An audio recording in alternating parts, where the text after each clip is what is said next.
pass it, Mom?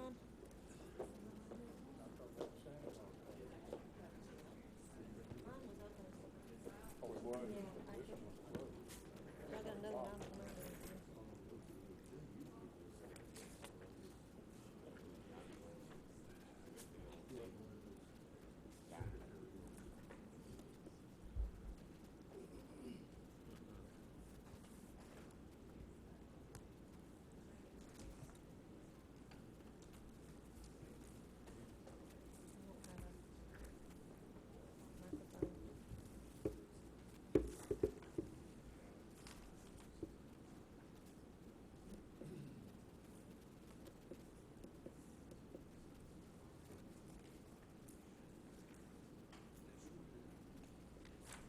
remember. I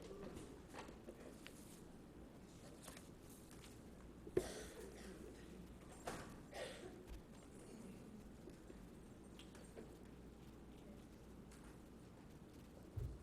microphone. First three. I'm gonna do the first three. You did the first three.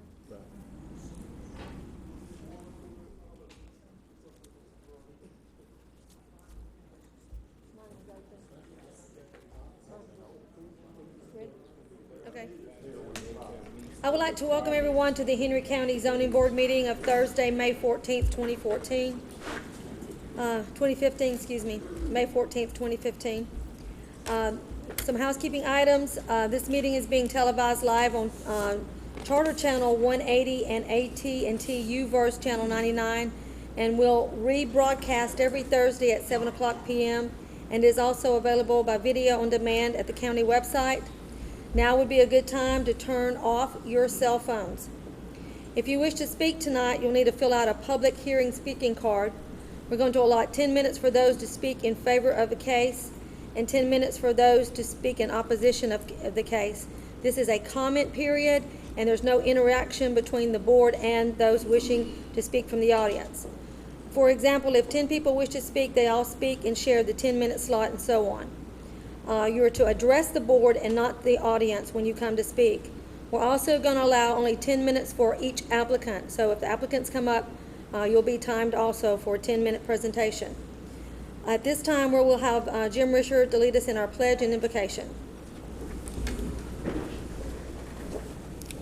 Our Father in heaven, please bless this board and the citizens of our great county. Please give us the wisdom to act in the best interest of the county, the cities, and all concerned. Amen. I pledge allegiance to the flag of the United States of America and to the republic for which it stands, one nation, under God, indivisible, with liberty and justice for all.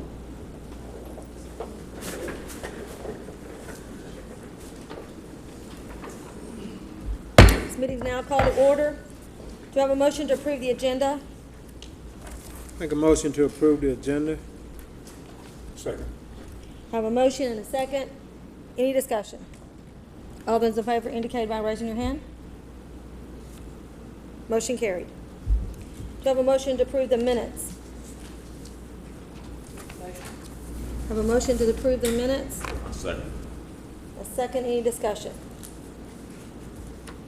All those in favor indicate by raising your hand. Motion carried. At this time, we'll have staff comments. Thank you, Madam Chair. For the record, case number CU-15-05 was requested by the applicant to be removed indefinitely, and it was a conditional use for a property located on Kellytown Road for a commercial kennel, but that item has been removed from the agenda.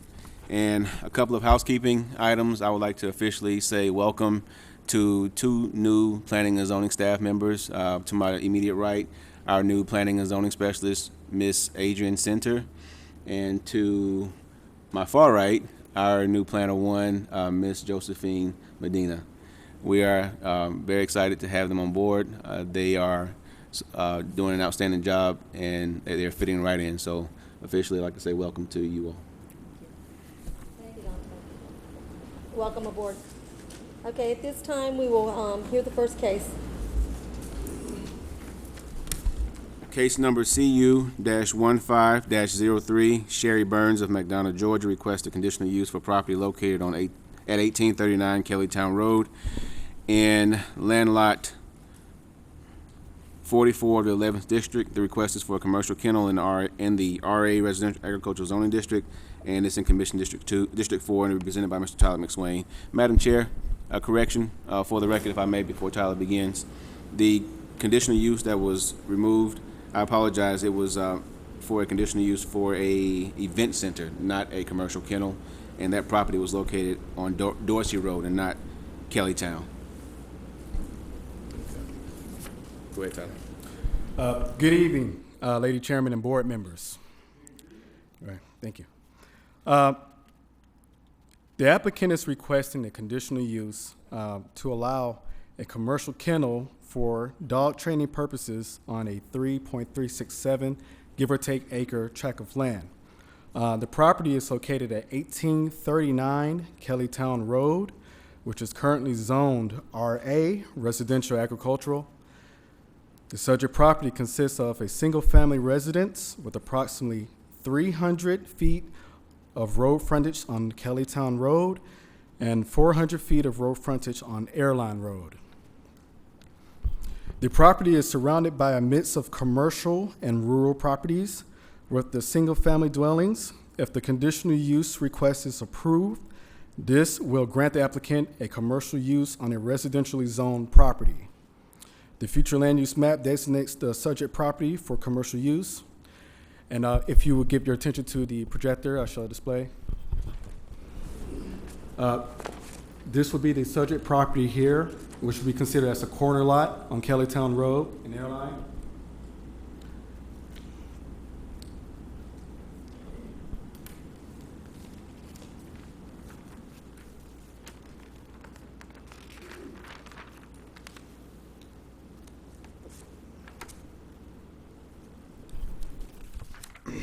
Now, I'd like to once again state that the future land use map designates this property for commercial use.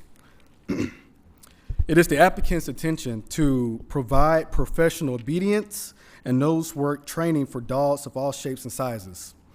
After training, customers will pay for the requested training services, which categorizes the applicant's proposed use as a commercial kennel. Appendix A of the Unified Land Development Code defines a commercial kennel as any location which provides boarding and care for dogs, cats, and other small animals for procured gain. The commercial kennel designation does not limit the number of domestic animals per unit. The applicant states that there will be no more than 10 dogs at a time. A variance application is running concurrently with this request to allow the boarding of dogs within the residential dwelling. With this information stated before you, staff recommends approval with the request with 9 conditions. And I'll entertain any questions that you may have for me at this time. Okay, any questions from the board for staff?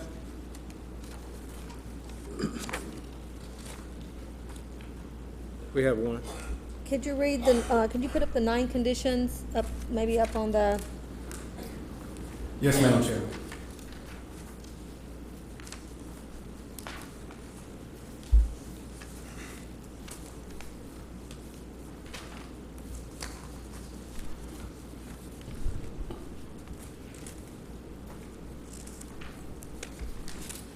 Bear with me here, sorry. are you just gonna read them? I'll place them on the projector. Okay. I have conditions on multiple sheets.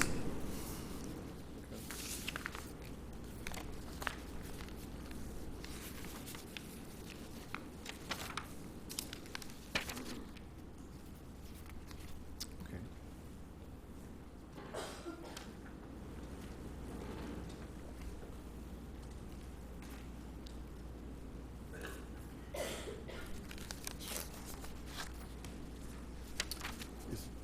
Is there another application, another sheet?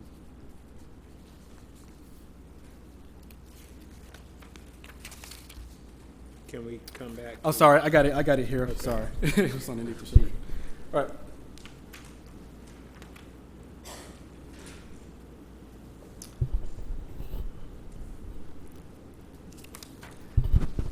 This is displaying 8 of the 9 conditions stated by approval by staff. And the 9th condition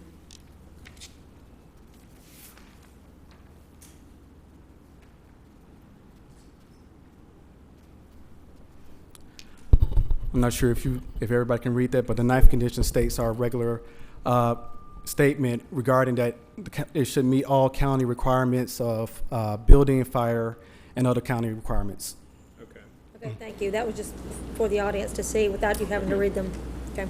Okay, at this time, will the applicant come forward?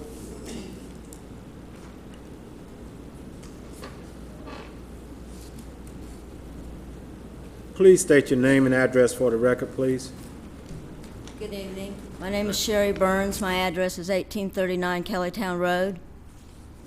Do you have anything you'd like to add to staff comments?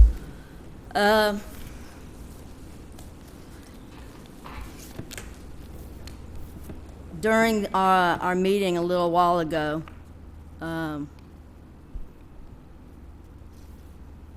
there was a question about the setback, and if the house were to be damaged, would it be rebuilt on the same footprint?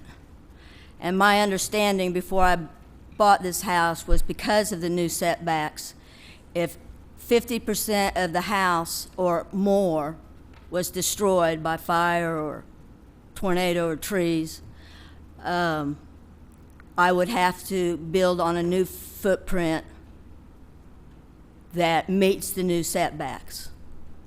So that's my understanding, and I got my property insurance based on that criteria. So as far as I know, if something happens to 50% or more, we do have to build on a new footprint. Then I believe Jim asked about building kennels, and we're not actually building any kennels. We're keep the dogs in crates in the house. They're not in kennels. Tyler mentioned that the future land use recommends that entire intersection to be commercial. Right now, we're across from a commercial property on both the south and the west. If you look at the survey, Tyler, do you have the survey? If you look at the survey and see where the house is located right there, you can see that to the south and to the west is commercial, and so the properties to the north and the east are fairly protected with tree buffer and quite a bit of property. That's 3.37 acres, and the house is up there in the southwest corner. This makes me nervous.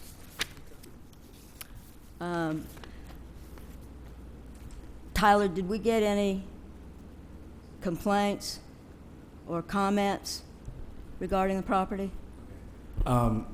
Is it fine for me to answer that for you? You can go ahead and Okay. answer that. That's At fine. this time, staff is unaware of any complaints, so just basic questions of inquiry asking what is going on the property.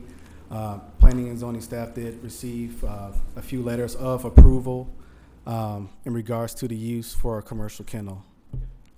Okay, do you have anything else that you would like to add? No, sir, I can't think of anything pertinent. Does staff have any questions for the applicant? I'm sorry, does the board have any questions for the applicant? Okay, you may be seated, ma'am. Okay, thank you. At this time, we'll allow 10 minutes for those in opposition of the case.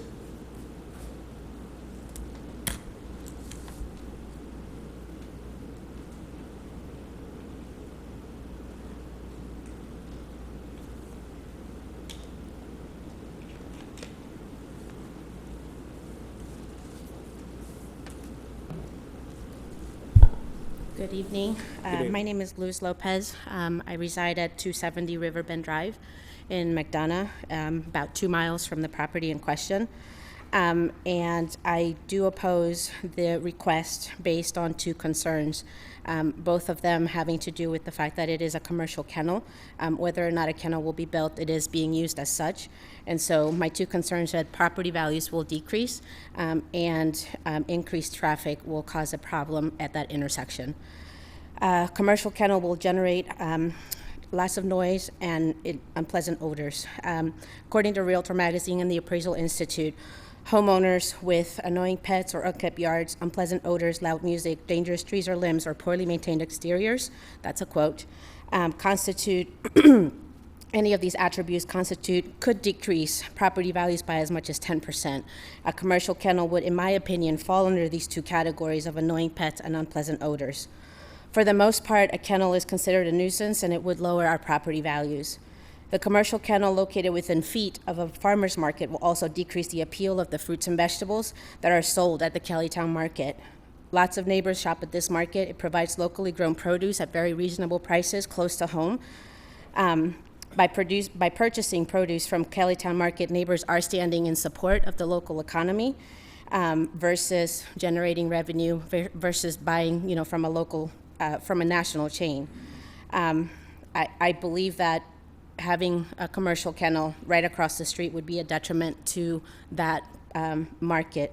It has been proven that residential prices respond to several factors, including the proximity of commercial property. And it is part of the City of McDonough zoning code to protect the prosperity of the present and future inhabitants of the municipality. And I do believe that this would not be appropriate use of land. If the request were to be approved, property values will eventually decrease, which means that the zoning board did not protect the homeowners in the vicinity of this property, and it also means that nearby homeowners should immediately respond to have their property taxes decreased. My second concern would be the increased traffic leading to just more congestion in that area. The traffic is actually in a not so, it's not in the safest intersection.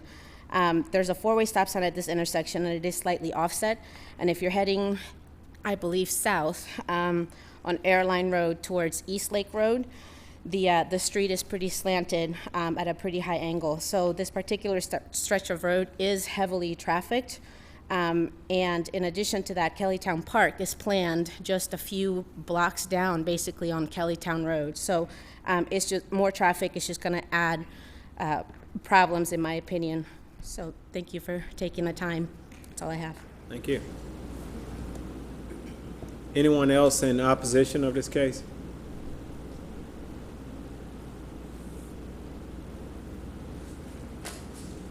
If not, I'd like to ask anyone in favor of this case to come forward.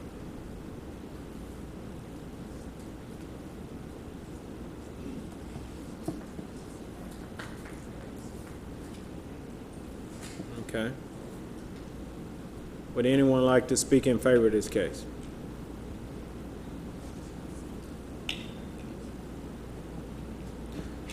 If not, will the applicant come forward?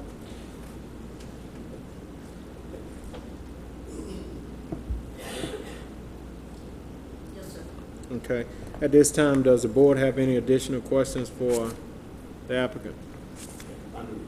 Did you say that the dog would be on the inside of the house? Yes, sir, except in the backyard where you can see the fence on the survey. They would be out there for training at times, but they would stay in the house, yes, sir. And we clean the yard 2 or 3 times a day.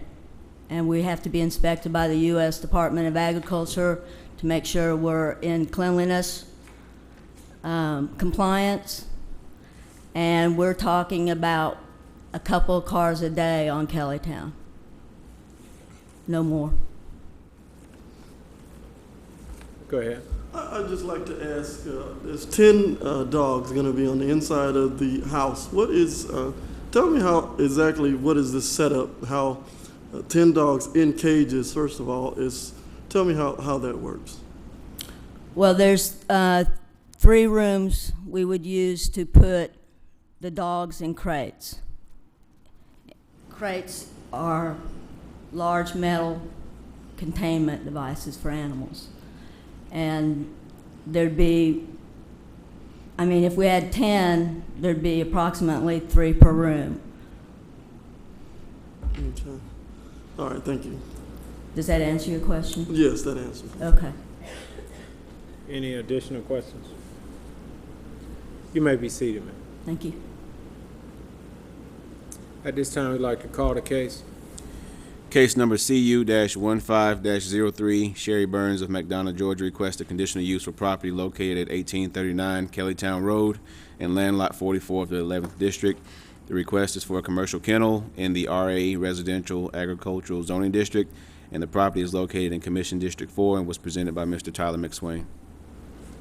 Okay, do we have a motion? Mr. Nelson, I'd like to make a motion that we deny CU 1503 conditional use for a commercial kennel. It's been motioned and second. I have a vote. All in favor of denial? Okay. All opposed?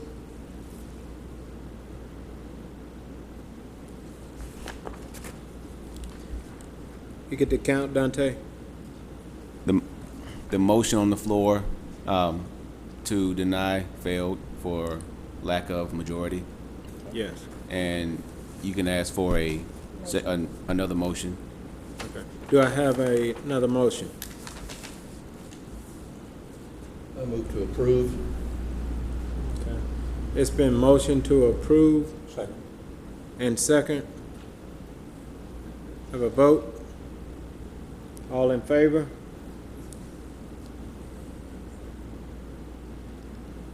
Motion carries. I need to clarify something. What that is. Now, you mentioned the chair voting. That's something Dante has to clear. Dante, for point of question, the chair is not allowed to vote, and Dante is the chair in this situation, but he breaks the tie. I'm not the chair. Mr. Nelson is the I'm chair. sorry. DeLander. In this situation, if he's the chair, then the chairman doesn't have a vote. It would be, you would have a vote given that you are representing your district. Okay, but he votes in a tie, Yes, and so in that instance, he would have voted. yes. Okay.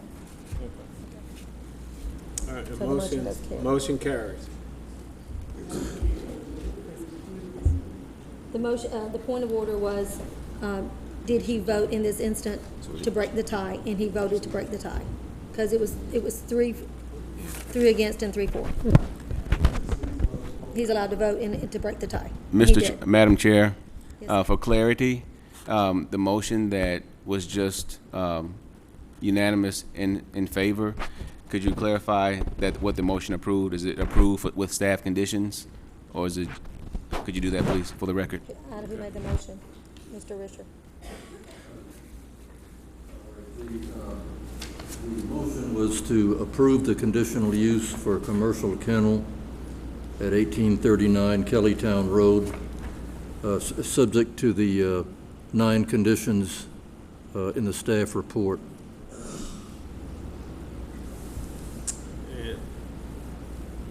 And Dante, that motion carried. Okay, we'll move to the second case. Case number VR-15-01, Sherry Burns of McDonough, Georgia, requests a variance from development regulations for property located at 1839 Kellytown Road and land lot 44 of the 11th District. The request is to use the existing single-family residence in conjunction with a commercial kennel. This property is located in Commission District 4, and it will be presented by Mr. Tyler McSwain. Thank you, Dante, and good evening again, Lady Chairman and board members. This request, a commercial kennel located at 1839 Kellytown Road of McDonough, Georgia. The applicant is requesting a variance to allow the boarding of dogs within the existing primary structure that will encroach into the front yard setback requirements for a commercial kennel. within the RA Residential Agricultural Zoning District. This primary structure or home is considered a legal non-conforming structure per Chapter 11, Section 11.0103 of the Unified Land Development Code. The applicant intends to keep her existing dogs and additional animals within the primary structure. The primary structure will act as a sound barrier and will house the dogs. The subject property has approximately 300 feet of road frontage on Kellytown Road and 400 feet of frontage on Airline Road. There is a conditional use application running concurrently with this variance request. All of the requirements for a commercial kennel have been met, except the minimum setback requirement for any residential zoning district for any buildings or structures. If approved, the applicant's request would meet all the supplemental standards for Table 4.0301E of the Unified Land Development Code for commercial kennels. If you point your attention to the survey on the projector, you shall see the subject property here. And both road access from Kellytown and Airline Roads here.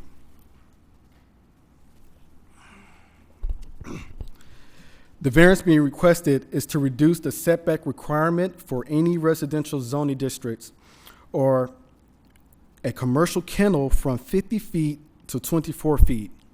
Additionally, the applicant will need a variance from 75 feet to 24 feet to meet the legal non-conforming status for the front yard setback of 75 feet for homes within the RA zoning district.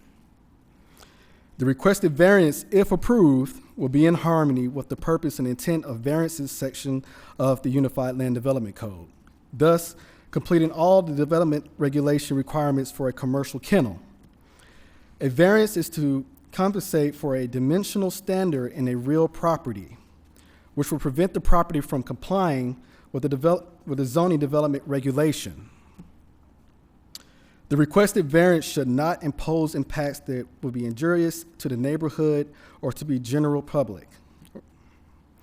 With this information stated before you, staff recommends approval of the request, and I will entertain any questions that you may have for me. Does the board have any questions for staff? We have a question. I do. Tyler, you said the variance requested is a setback for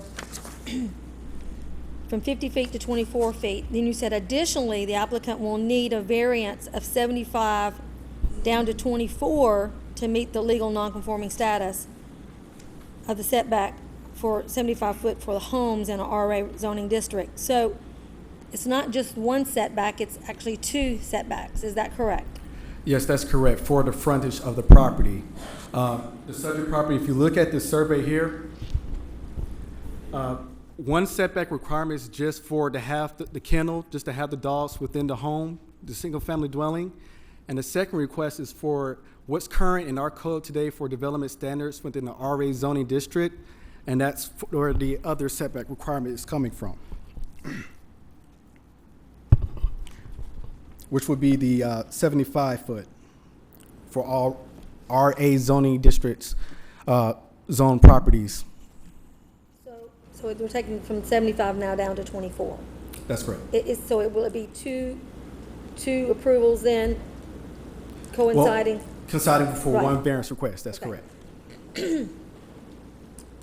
And my second question is, so if this variance is approved, because the conditional use was approved, does it follow the property so that any commercial business from this point forward gets to have that setback of 24 foot? Okay. The conditional use and the variance run with the property, but if vacant for a 6-month period, then it becomes void. But if it's not vacant, if they sell the property to, you say this is a commercial property, so any business can come in with a 24-foot setback? Madam Chair, if I could intercede here. If another use comes in, it would have to, and in order for them to utilize the variance and the conditional use that's running with the property, the same use would have to continue. Okay. It'd have to be a kennel. It Yes, couldn't be another commercial use. kennel will have to come on the property. Okay. Okay. that answered the questions. Okay. Any additional questions by staff? Yes, Mr. Risher has a Okay. question. Yes, I have a question for staff. If this property were to be zoned commercial in the future, which I think is supported by the land use plan, would the owner of that property have to meet the commercial zoning district setbacks at that time? Yes, sir. Okay. I just wanted to clarify that. Any additional questions for staff? I did want to address one thing before. Okay. we can be here. On the projector here, you'll see the future land use map. If a new use or commercial use were to appear on the property, then we'll have to comply with our ULDC standards for a commercial use. Okay. If no additional question, will the applicant come forward? State your name and address for the record, please. Sherry Burns, 1839 Kellytown Road. Okay. Ms. Burns, do you have any additional thing that you would like to add to staff's comments? No, sir. Okay. Does the board have any questions for the applicant? Okay. You may be seated. At this time, we would like to grant 10 minutes for anyone in favor of this case. 10 minutes for anyone in favor of this case that would like to speak. If not, we would like to grant 10 minutes for anyone in opposition of this case.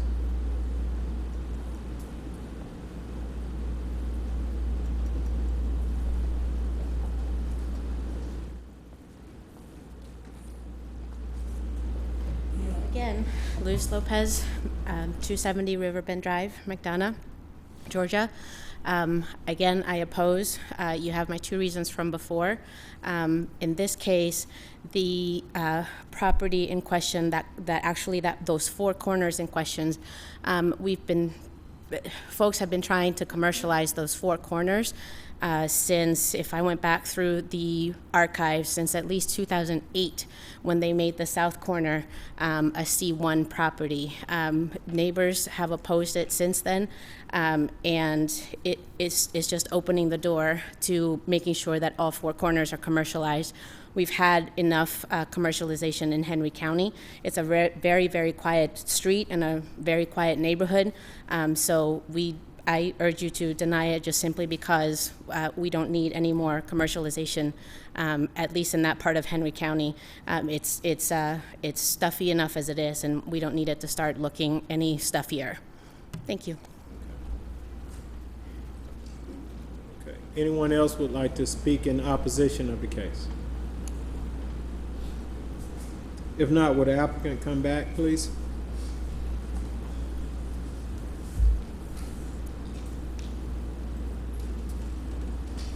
Again, Yes, sir. does staff have any additional questions for the board? I would like to see, for the applicant, what would be your response to the opposition? My response to the opposition is that 2 of the 4 corners are already commercial, and that the future land use is for that corner to be commercial. It could be a CVS, a grocery store.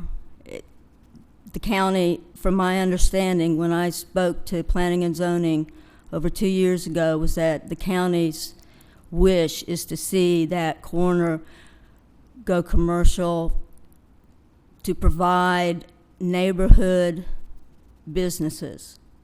And I believe what we're providing is a business for the neighborhood. It's not quiet on Kellytown and Airline. If you have a motorcycle or a race car, you know that.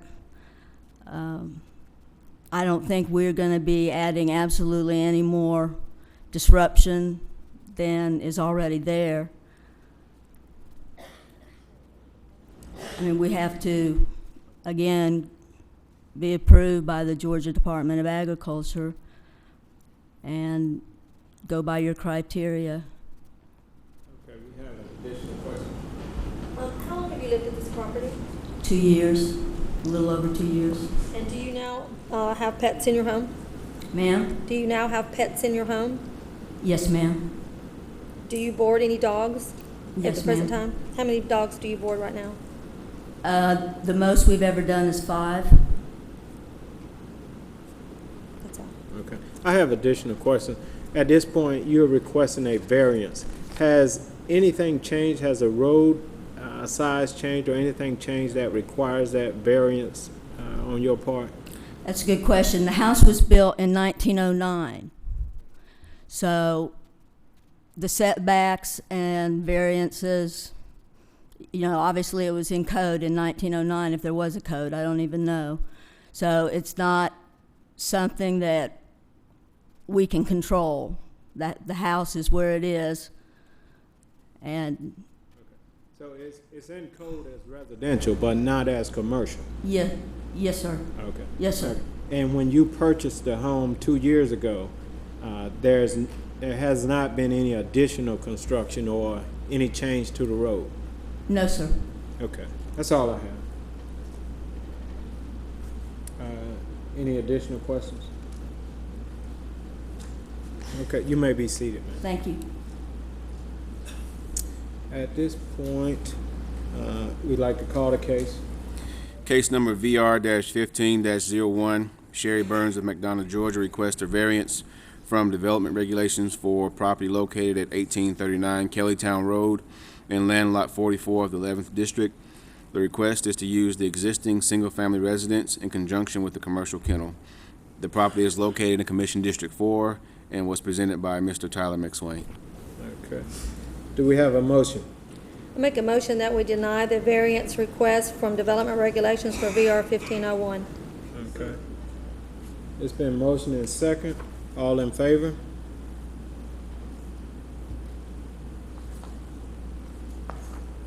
You get the count. We have a vote of 3. Dante? All opposed? Again, we have a tie vote. Dante? Okay. Yes, sir. Do we have additional motion?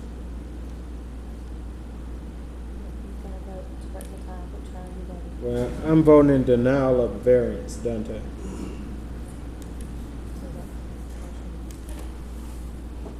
Could you say that one more time for the I record, sir? say I'm voting in denial of the variance. So you're voting to, For Deny. the motion. okay. yes. Thank you, sir. And motion carries. Move on to the next case.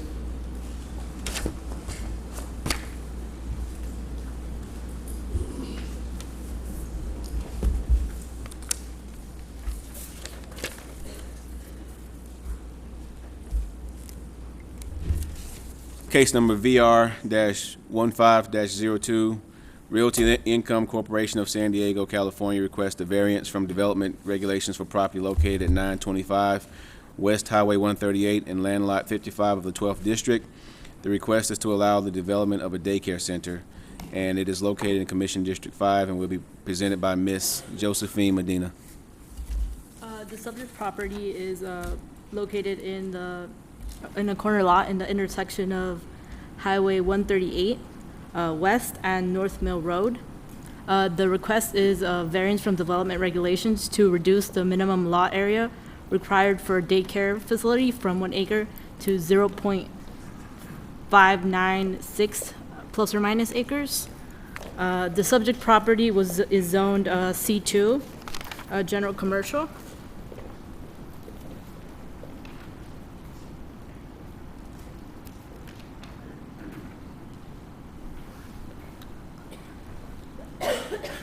And the county records indicate that the primary structure was built in 1989 before the adoption of the minimum lot area supplemental development standard for daycare facilities.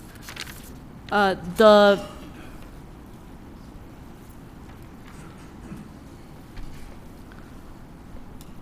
neighboring properties are C1 and to the north, which is within the city of Stockbridge. This is currently a vacant use. To the east, it's a C1 as well, a neighborhood commercial district, and also within the jurisdictions of the city of Stockbridge, and it currently is a shopping center. To the south, the current zoning designation is C2. This is in Henry County, and it's a vacant lot. To the west, C2, general commercial district, and as well vacant.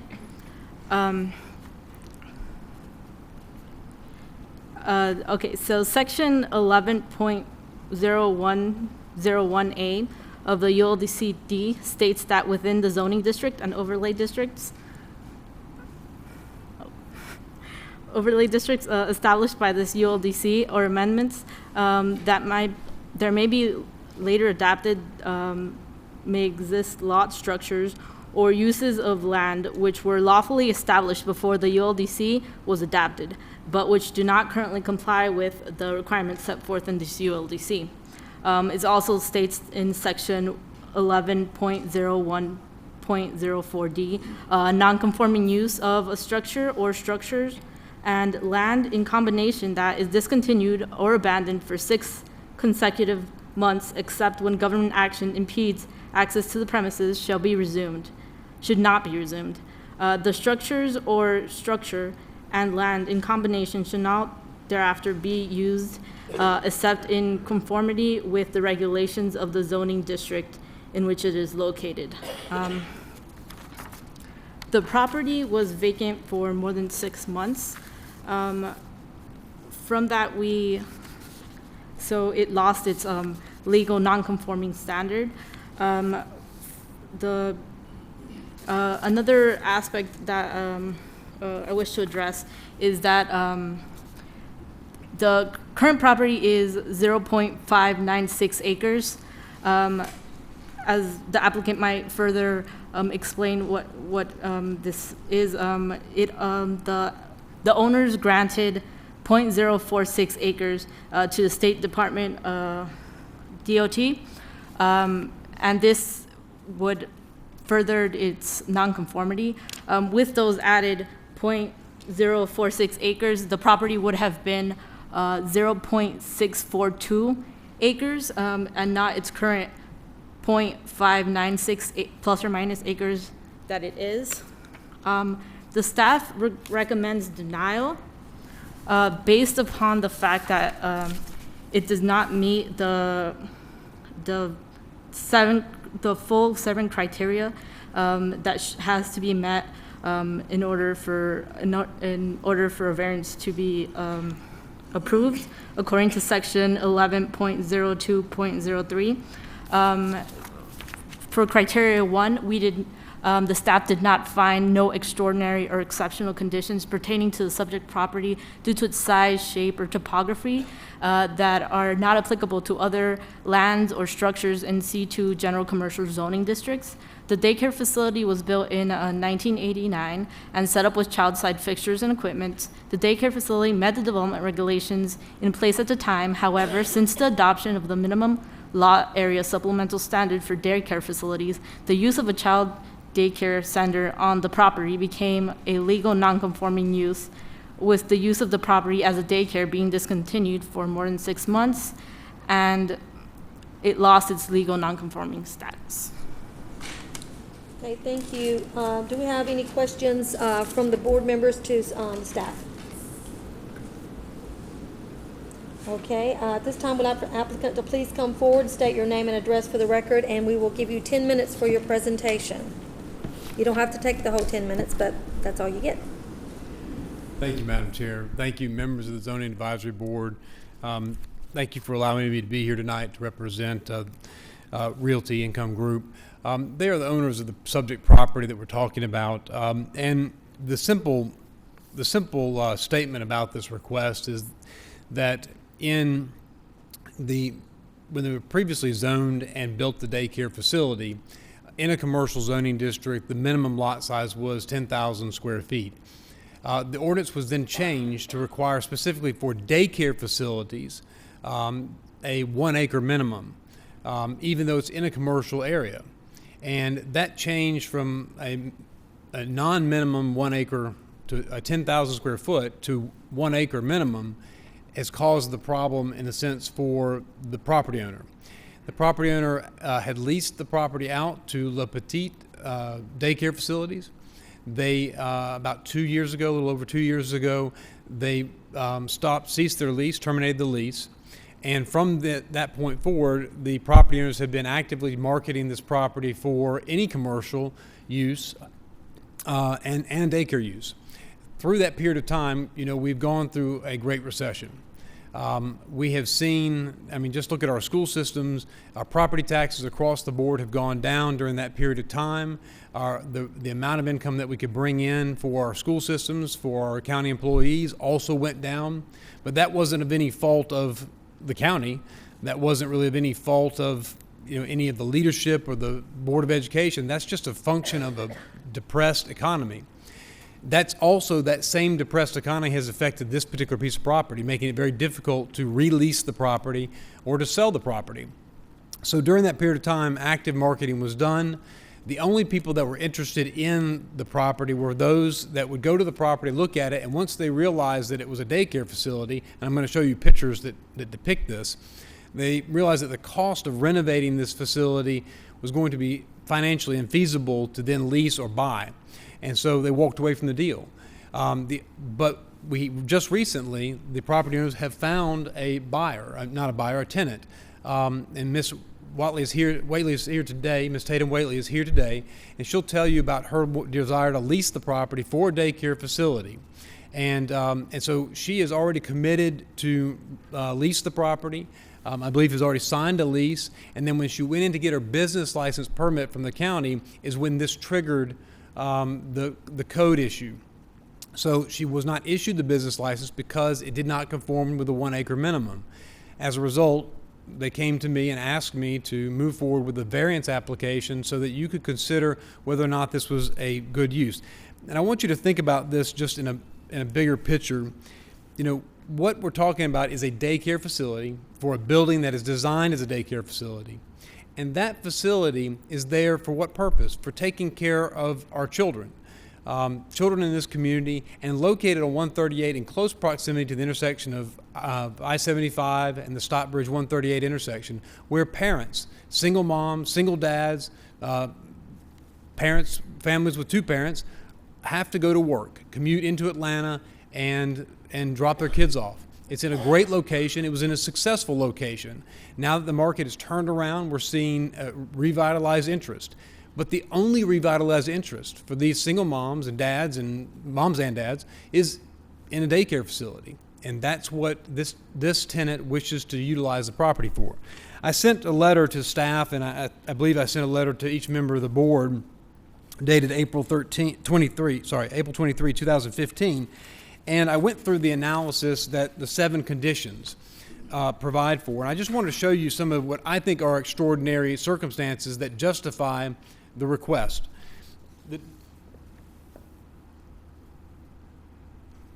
As you can see, it's designed specifically for the daycare facility in the old Le Petit fashion.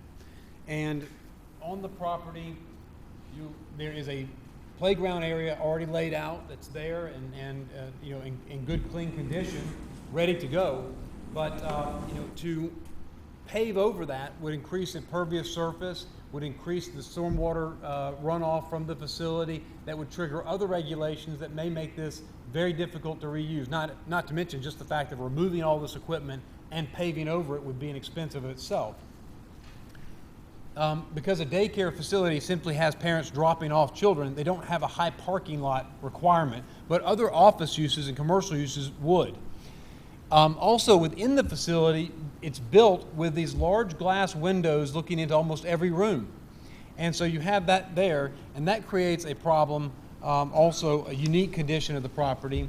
You have small toilets for children throughout the facility that would have to be replaced. And these are single toilets. These are not handicapped necessarily facilities, but they're small facilities for children. You have small sinks in the classrooms like this here. And again, it's classroom designed areas. You have classroom laid out with changing tables and sinks and small sinks for the kids to wash their hands in, cupboards, bulletin boards throughout. And, you know, when you look at this area, like I said, here's the interchange here with Spear Road. Over here is I-75, and this is the location here. You know, it's just one of those hard calls where you sit here and you look at this facility, and these are all things you have to change to make it into office. Well, no one has looked at this facility for the last 2+ years has said, I'm going to put money into this facility to make it into an office or to make it into a commercial business of some sort. Largely because of because of these facilities, the existing conditions, if you will. Now, it's hard. I mean, it's a hard job here for staff because staff has to look at this, and the ordinance is what the ordinance says, and the ordinance has a very strict layout. It says you have to comply with all 7 criteria. Well, I frankly think that's nearly impossible. In this case, I think we do meet all 7 criteria, and we've spelled that out in our separate letter. But staff's hands are tied, and if you look back at staff's report, you'll see that I just marked it up myself. And Madam Chair, is this all the time for those in support of this? There will be 10 minutes for those in support and 10 those in opposition, so you have 10 minutes for your presentation. Okay, thank you. I didn't want to burn the other people's time that have come here tonight, but if we go through the criteria that staff has put forward, I'm just going to show you up here on this. Number 1 is the one that we get the negative mark on by staff. I respectfully disagree with that based upon the images I've showed you. But number 2 is a plus or minus. Yes, there would not deprive the applicant of rights, except that they could never put a daycare center there. But that's why you have a variance request process, which is to go through and say when these things don't add up, we have a variance. We have a release valve to account for that. The rest of the criteria, 3, 4, 5, 6, and 7, their staff agrees that we meet all of those criteria for the request. So it's really 1.5, if you will, that's questionable. Arguably, I would say none, but staff's hands are tied. That's the way the ordinance is written. But it's your job as the intermediary, the body to which you can reflect the will of the people and say, in this particular specific case, there are facts and reasons which justify why we would want to provide a safe environment for our children to be cared for during the day. And in my mind, what's better than an existing daycare facility? We're not even talking about building a new one. We're not even talking about taking some other house and renovating it and changing it around into a daycare facility. You have a known safe environment that will comply with state and local regulations that fits. And but for the fact that we couldn't find a tenant within a depressed economy, we're here. If that was not the case, we wouldn't be here today.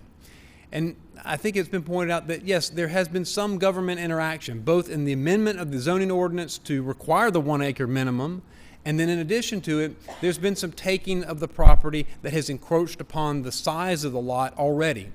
So this property owner is kind of taking a double whammy, if you will. 1 from DOT and 2 from a zoning change. And it was asked earlier, and I think it was a good question, asked by the commissioner of that district, was the applicant aware? And honestly, the applicant wasn't aware. It wasn't until we came in, the tenant, Ms. Tatum came in to ask for a business license that we learned there was a problem. And so, we didn't even know that this had changed, this acreage had changed so as to have done anything about it earlier. But frankly, in the market, I don't know that there could have been anything done to solve it, because if there's no tenant, there's not much we can do about that. So we would appreciate your favorable consideration in granting the requested variance. And we have members here. We have Dr. Dallas Wilson, Tatum Whaley, who's here, and we have Douglas Adair, who would like to speak to the board. And there are other folks here that are in support of this variance request. Thank you, Madam Chair. Okay. Stay up here, Mr. Welch. Did any board members have any questions for the applicant? Yes, I have a question for Mr. Welch. Mr. Nelson. Yes, Mr. Welch, other than the variance, does this facility meet all the county and state requirements for daycare? To my knowledge, it does, yes, sir. Okay. And you mentioned in terms of DOT taking the property, how much of the property was actually taken by DOT? Less than a tenth of an acre, I believe. Okay, that's all I have. Any other questions for the applicant from board members? Mr. Bauer. Without the 6 months, they would still be able to operate if somebody was still there. Yes, sir. If if the economy hadn't fallen out and we didn't lose our tenant, we wouldn't be here asking for this request, because we would have maintained the non-conforming use going forward. It really is, I mean, it's just an unfortunate situation. I don't know how else to explain it. Okay, any other questions for the applicant? Okay, hearing none, you may be seated. Thank you. At this time, we're going to allow 10 minutes for those who want to speak in favor of the case, and it's a shared 10 minutes. So you have 10 minutes for those who want to speak in favor of the case.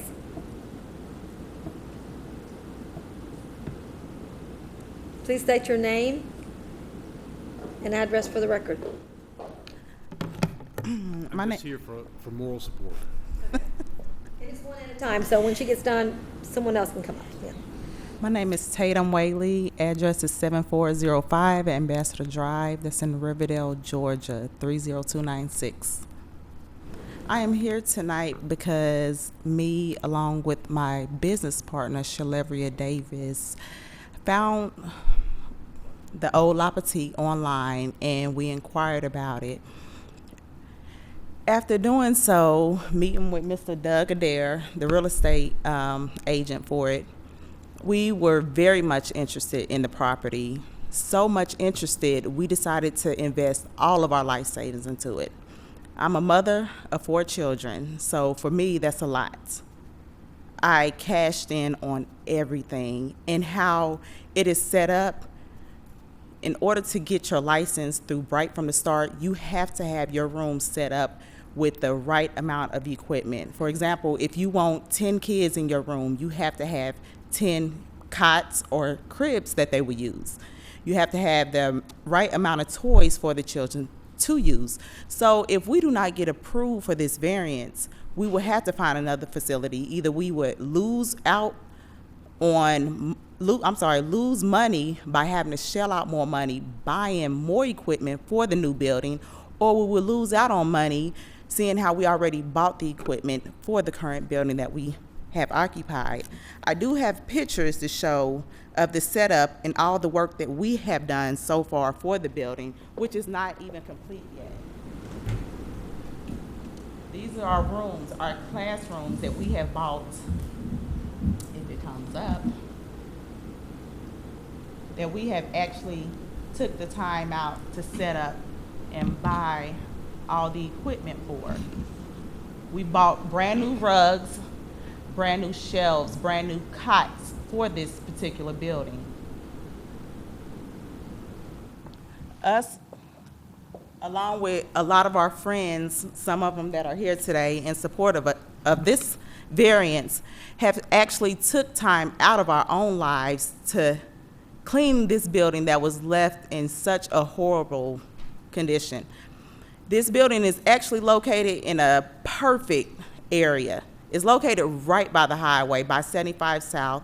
Like our attorney said earlier, it has the perfect access for parents to come and go to get their children to and from school.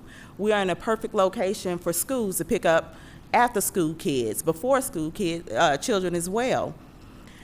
I really want to thank you guys for taking the time out to hear me, and I'm so sorry I'm nervous.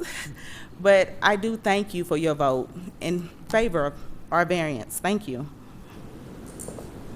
Anyone else like to speak in favor of the case? About 6 minutes. Good evening, Madam Chair and distinguished members of the board. My name is Dr. Dallas Wilson, and I serve as the senior pastor of these 2 young ladies. About a year or so ago, after one of my stirring sermons, they came and met me in the front with a dream. And these 2 single mothers said that they were going to open a daycare. And here, several months later, this dream is right here at their doorstep. We prayed. I went to see the facility, not knowing where I was going. I was amazed. 2 single mothers, 5 children between the 2 of them, and the place is immaculately done. I could not have been more proud. Simply from a dream and their entrepreneurial spirit, they took every dime they had. I did not see not one used piece of furniture there. These 2 young ladies are more than equipped to care for children. They're going to make a difference in lives. And it is my humble request that these two young ladies continue to access the American dream, but also something that's burning on the inside of them, to not be wealthy, but simply to be an advocate for children. It's an excellent place. I would put my children there. I'm just too old to have any more. Thank you. Thank you. Anyone else want to speak in favor of the case? Please come forward. State your name and address for the record. Good evening. My name is Paula Myrick. I live at 3349 Grove Hill Drive in Valley Hill Station in Stockbridge, Georgia. I come as a supporter of this child care center because I recently had 2 grandchildren who live in the home with me. And we live very close to the location of this child care center, proposed child care center. I had the opportunity to meet both Lynn and Tatum, and Lynn shared with me all of her experience working with children. I believe she's actually in training right now in St. Simon Island, getting additional training on how to care for children. Being a person who's worked in child care as an administrator for Central Presbyterian Church downtown Atlanta, I'm so looking forward to helping them fulfill their dream. I've helped the center become NACI accredited, and I would offer my services to them as well. So I ask you to grant them this variance because I believe that they're going to do a great job. Thank you very much. Thank you. I think we have a little bit more time. If anyone else wants to come up and speak in favor of the case. Hello, my name is Kenyatta Smith. I live at 681 Flint River Road, Jonesboro, Georgia. I'm here on behalf of Tatum and Shalevia Davis. I met them maybe 2 years ago at a previous center. My daughter actually, I will be a parent that will be taking my child, if y'all grant this wish, to their location. Just 2 great women. I've seen where the education, what they provide at their other centers have been great.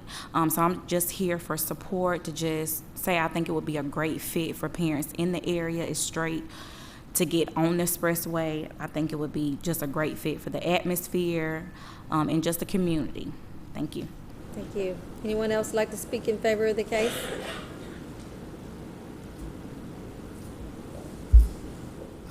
I'm Douglas Adair, 1192 Lanier Boulevard, Atlanta, Georgia. I'm a commercial broker. I represent Realty Income, who is the owner of the property. To echo what Mr. Welch said earlier, we got this building back in the teeth of the recession, very little activity on the building, and the building really is a special purpose building. It's really built for daycare. You get a lot of calls from people that want to open daycares, but you don't find too many people with the passion of our applicants that we have here. I release a lot of Realty Income's buildings, and the ones that are daycare, they release as daycares. So I just wanted to make those points and give my support to the applicants. Thank you. Thank you. Anyone else wishing to speak in favor of the case? I can't resist speaking in favor of this case. Andy Welch. An address for the record? 3210 Peaksville Road, Locust Grove, Georgia. I just can't, I want to emphasize what Dallas said earlier. I mean, this is one of those classic situations where a no-fault situation, but this is a tag team of women here that are wanting to start a business in our community.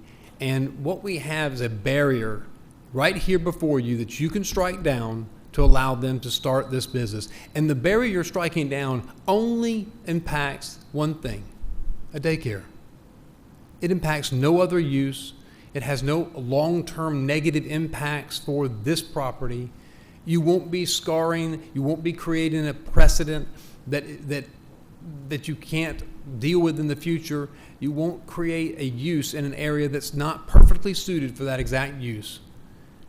And I just ask that you consider that and open up the doors to allow these 2 ladies to start that business that will help some children here in Henry County, help them fulfill their dream, and hopefully help educate and prepare those children for their dreams in the future. Thank you. Thank you. Anyone else like to speak in favor of the case? Got about 48 seconds. Okay. I don't think anybody else coming up. So at this time, we're going to allow 10 minutes for those who want to speak in opposition of the case. Okay, I don't see anyone coming up. Opposition? Okay, if I could ask the applicant to please come forward. At this time, we're going to ask the board members if they have any questions, any other questions for the applicant. I have. Mr. Risher, I'm sorry. I just wanted to know that if the applicants were aware of the county standards for outdoor, play area for daycare centers. Yes, I believe that they are aware of that, and my recollection is that those standards on the minimum square footage that's required per child is the same as it was prior to the adoption of the change in the ordinance that's now affecting. I think it's 200 square feet. I believe you're right. Yes. Okay. Okay, Mr. Nelson. Mr. Welch, now in terms of their contract, is it contingent on being able to obtain a business license for this location? Yes, I believe that I don't know that there's an express term in their contract. I have not read the contract, but my understanding is that all the accommodations that Income Realty is making is in an effort to make this possible. And if this doesn't happen, then I think there's no fault to the two ladies that are here today. As the property owners, we're just taking every step we can to make sure that it's lawful for them to be in there and that she can secure that business license. Otherwise, of what value is it to the property owner? Think about it this way. This property has been vacant for years in an area that is highly residential and has also commercial elements to it. And to deny the variance means we're going to preclude a business from occupying and utilizing that facility. And as you heard before, it was not in good shape as a result of those 2 years of lack of use. But now she can put it to use, and it'll be a business. There'll be people coming in and out of that building, and it would not be and of course, being used, it's not going to be attracted to vandals or to anyone else that might misuse or abuse the property. Okay, thank you, Mr. Welch. Anyone else? One other additional question. Yes, now, in terms of the 1 acre requirement, can you elaborate in terms of the intent, or would the staff like to elaborate in terms of the intent of that requirement? I can only, I've been in the county I was raised here, but I've been in the county doing this particular line of work for a long time, and I have had the pleasure of working with previous staffs. One, Dale Hull is here today.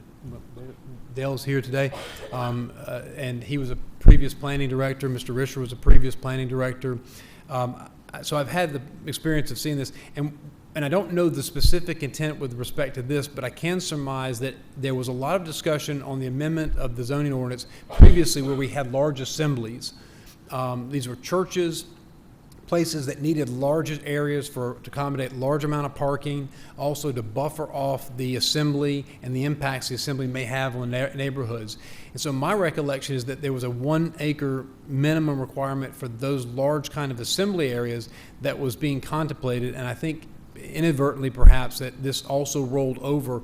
It was for schools as well, for school campuses, and I think this inadvertently rolled over into daycares, which are inherently something that should be in a neighborhood area to attract and provide a service to the community in the neighborhood areas. So I think that's where it happened, but I'm not 100% sure, but that's my deduction. Okay, thank you. Any other questions from board members to the applicant? Okay, you may be seated. Thank you. Call the case.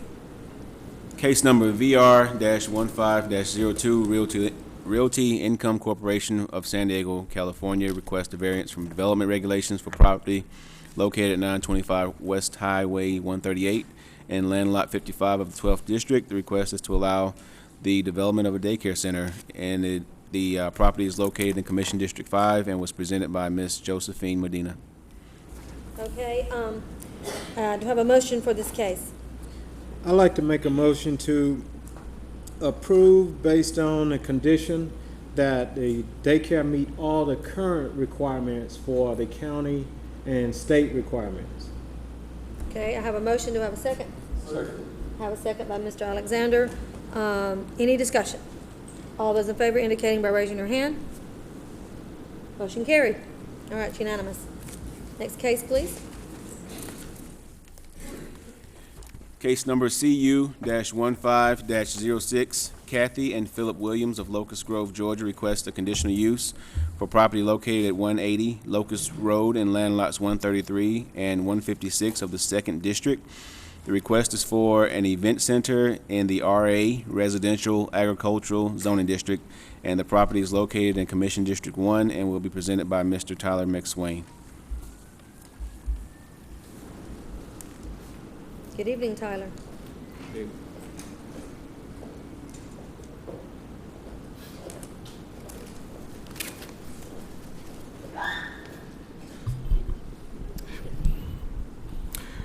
Good evening again, Lady Chairman and Board members. The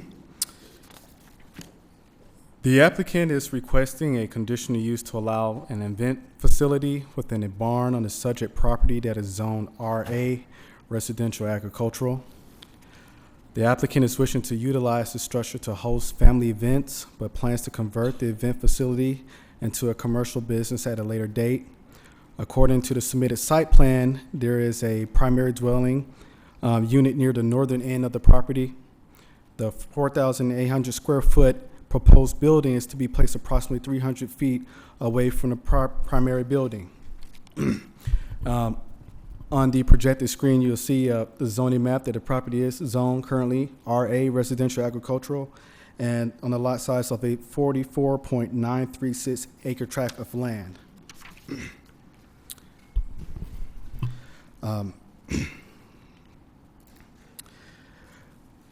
I'm going to put a survey up on the screen, so just to give a synopsis of what's going on.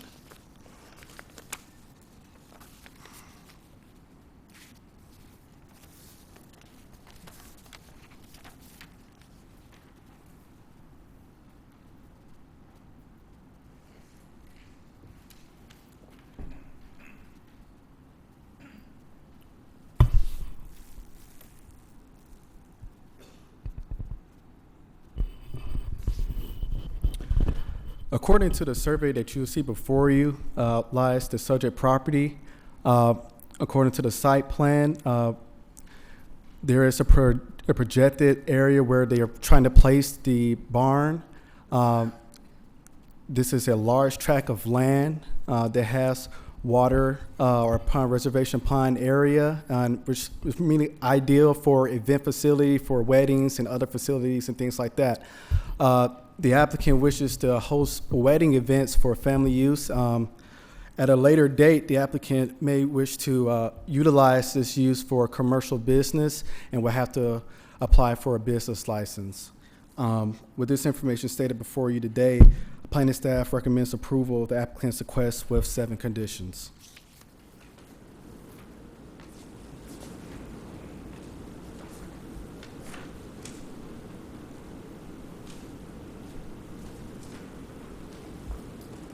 And I'll entertain any questions that you may have for me at this time.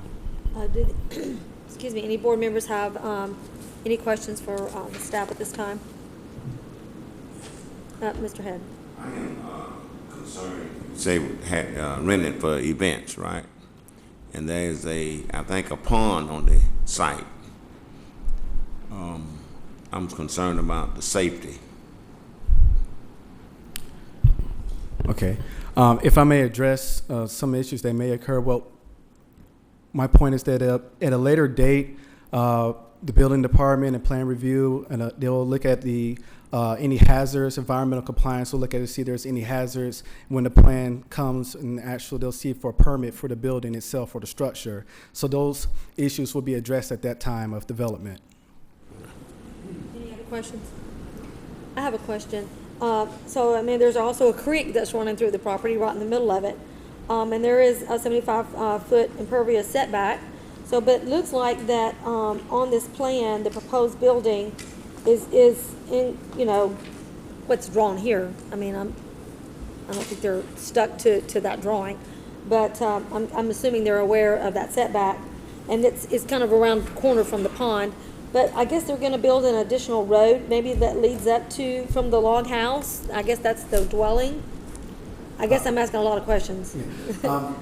I should be able to address some of those questions. The applicant, this is maybe a question that you might want to ask the applicant. I am aware they may be owners of properties nearby, not just this parcel itself, and there might be an additional roadway towards the rear portion of the property. Okay, and you had a map up earlier, Tyler, put the drawing that you had earlier that showed, it was like in blocks, let me see which one I'm talking about. Do you need the current zoning map? Yes, yes.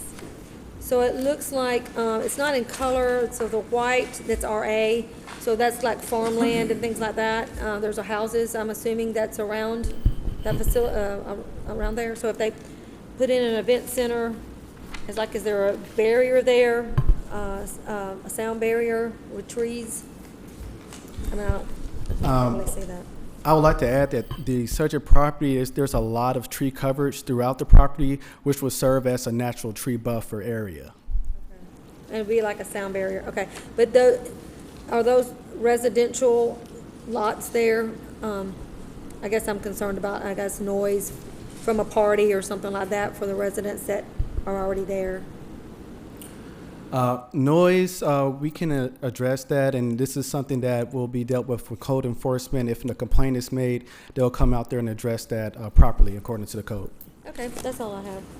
Anyone else have any questions? Okay, Yes, I Mr. have a Babbitt. question on the standards for lodges and event facilities. I noticed that outdoor lighting and drop-off pickup areas are not applicable with this request. And they're an event center. Is this telling us that they don't ever expect to need outside lighting or drop-off areas? This may be a question as well that the applicant might be able to address to you further. Why it was not applicable to their request?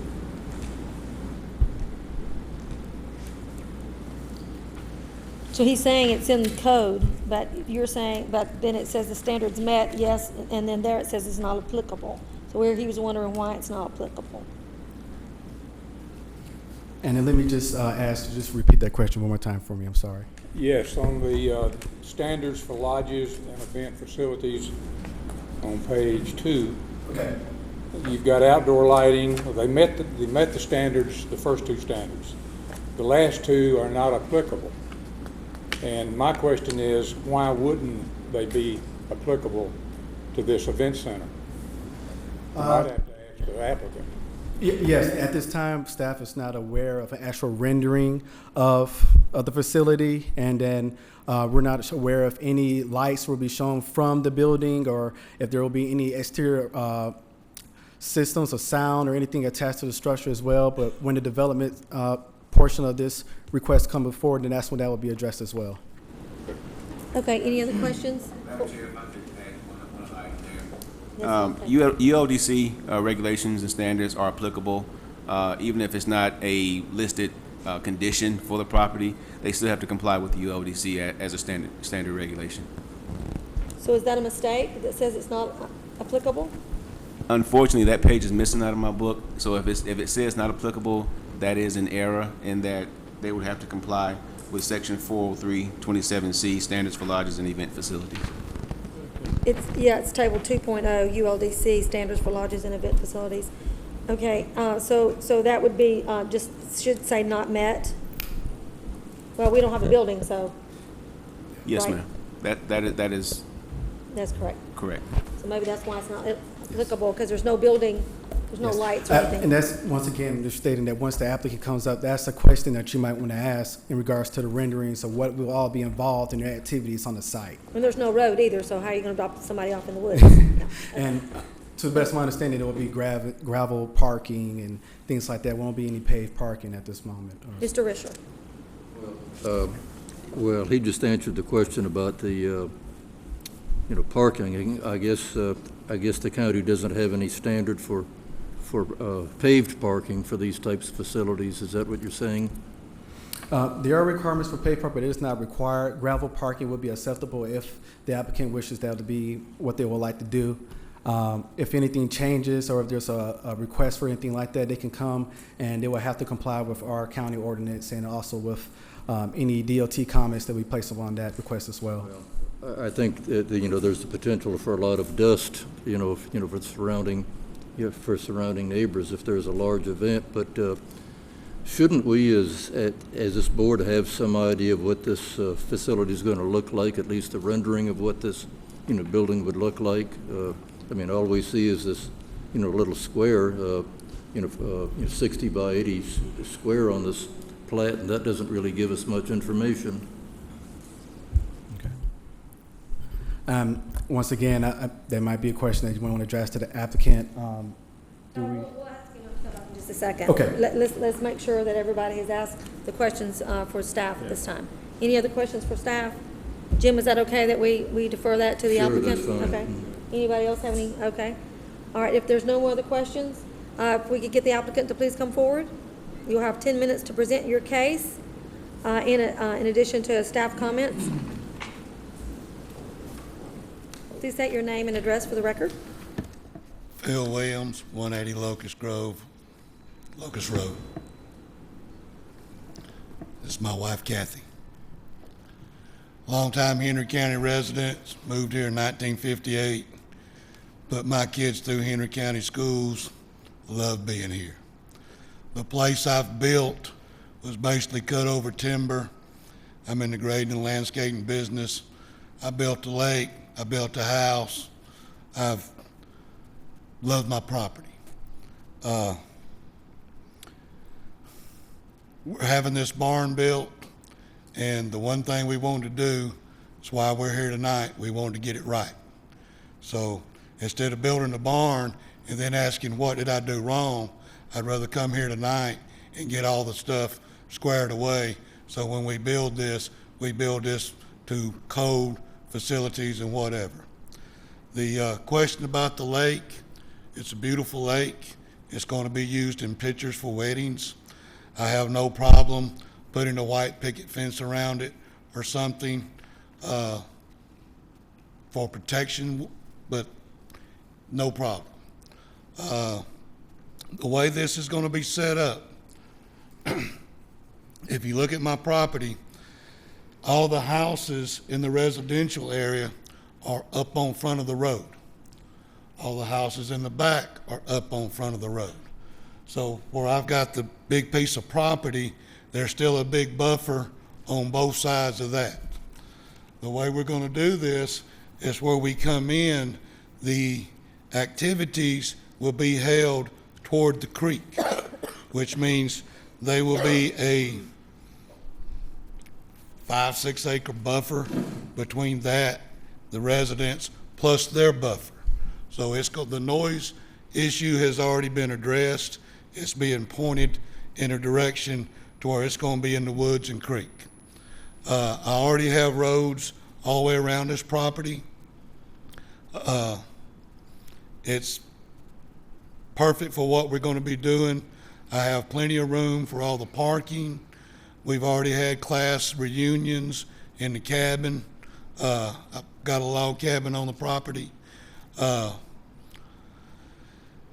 It's set up well.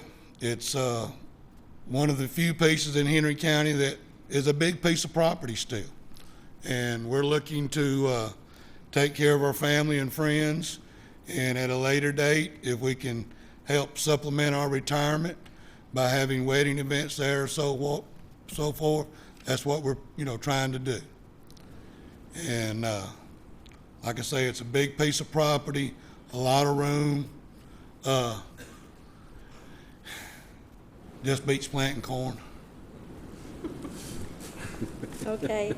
If any board members have any questions for the applicant? Mr. Head. Do you live on the property? Yes, sir, I do. And you plan to stay there, right? Oh, yes, sir. Okay. Any other questions for the applicant? Mr. Risher. Well, see, I noticed, sir, that you have some materials on the property to go ahead and build this barn, and of course I think you can go ahead and build it with just a building permit. But I did notice that it looks like you're ready to go with this. Yes, sir. Any other questions for the applicant? Okay, you may be seated. Thank you. At this time, we're going to ask anyone who would like to speak in favor of the case. Oh, I'm sorry, did you want to add to his, I apologize. Did you clear her time yet? She didn't get in, that's part of the applicant, so okay. she has to share that time with them, how much time was left over. Well, it's still going. Oh, it's still going, okay, go Yeah. ahead, I'm so sorry. I'm Kathy Williams. I'm Phil's wife. Okay. I live at 180 Locust Road in Locust Grove, Georgia. We've been married 29 years, and I guess I can say I am married to Santa Claus. Where we live is we have a log house. This is probably an ideal situation to have a retirement place and to share what we have with other people, because we've had people from the football games down. We've had my family. I have a huge family. I probably have 60 people in my family. And we're able to accommodate it. We've never caused any problem to any of the neighbors or anything. We have it's fenced in all the way around. It has trees all the way around. We've planted Leland cypresses, which are probably 40 feet tall in the front. So, you know, I know y'all were worried about maybe the dirt or dust or something like that. That doesn't happen down there, because the way we are, it is a farm, and we want to keep it as natural as possible. But we've taken into consideration of how we want to set up the parking, the handicap. I'm handicapped myself, so I especially want to take into consideration for that. But you had asked about the lighting. As far as the lighting, being a farm, I don't like to have a lot of lighting that shines on people, period. And that's not something we want to do or create noise or anything like that.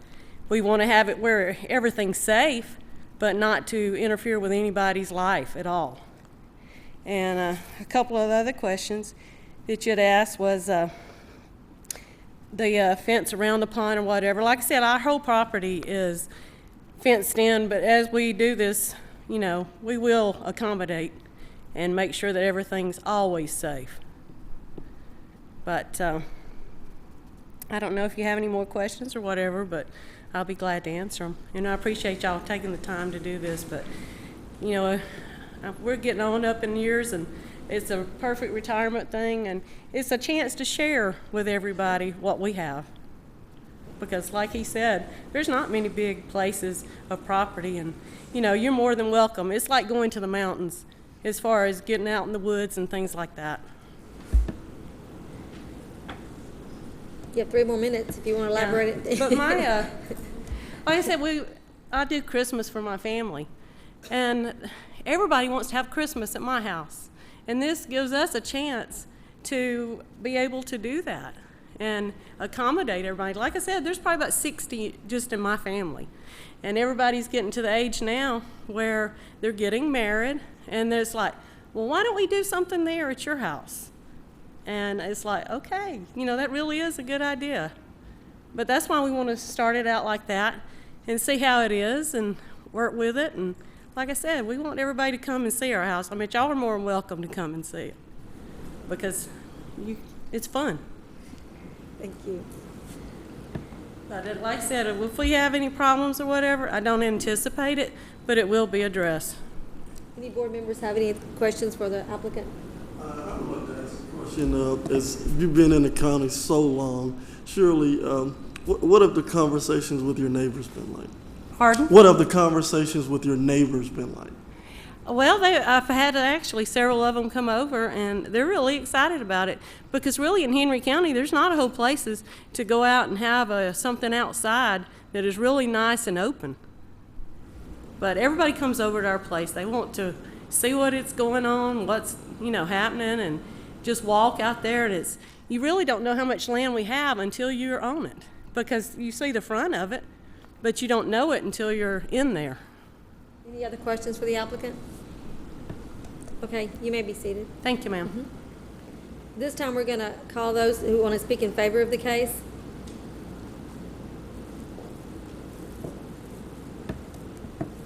Please state your name and address for the record. Hello, everybody. My name is Justin Haygood. I live in 146 Bramble Oak Drive. It's in Woodstock, Georgia, 30188. I am their son-in-law. I have been a working photographer now for a couple years, going through photography school. And when they were talking about the idea to me, I started looking at it from the the viewpoint of a wedding photographer. And I've noticed the area of Locust Grove, they're right near the downtown Locust Grove area. If they are allowed to do this, and if they do decide to, in fact, turn it into a commercial business, I'd like for everybody to think about the business that it would bring to the other surrounding businesses in the area. There's tons of restaurants that would be awesome for the rehearsal dinners. There's the Tanger outlets where people can go and shop and things. There's hotels. Wedding guests can come in, stay at the hotels. It would just bring a ton of business into the area, as well as help them with their retirement. And they've asked me to come out and look around the property, and it's a beautiful property. The creek is excellent. The pond is gorgeous. There's so much potential for what they're wanting to do there. And like I said, the potential for what it will bring to the area is pretty substantial as well. Okay, thank you. Thank you for your time. Anyone else would like to speak in favor of the case?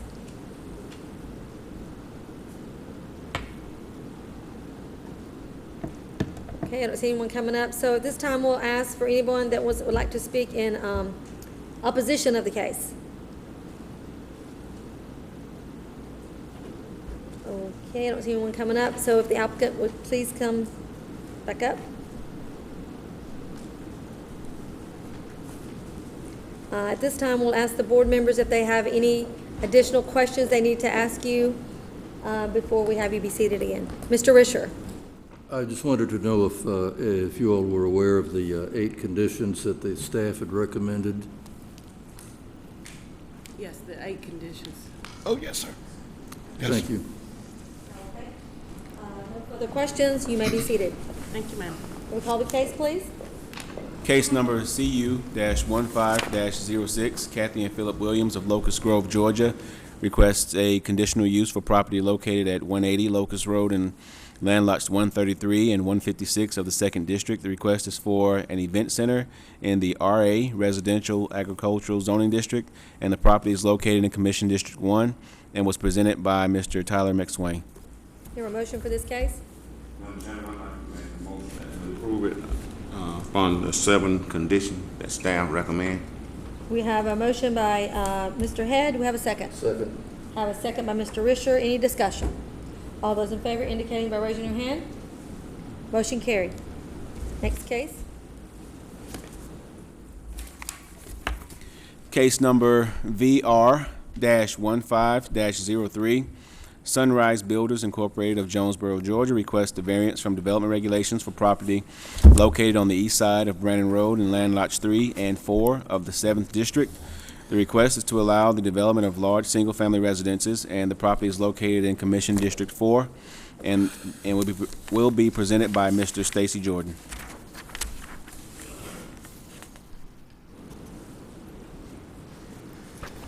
Good evening, Chairman, board members. The case before you tonight is a request for a variance for 56 lots within the Providence Harbor residential subdivision, which is located here, as illustrated on the overhead on Brandon Road. The applicant's request is to reduce the side yard setback for the subject lots from 15 feet to 10 feet, and for 3 of the lots, which are corner lots, from 30 feet to 20 feet. And if you'll bear with me, I will illustrate the final plat, which will show the lots in question.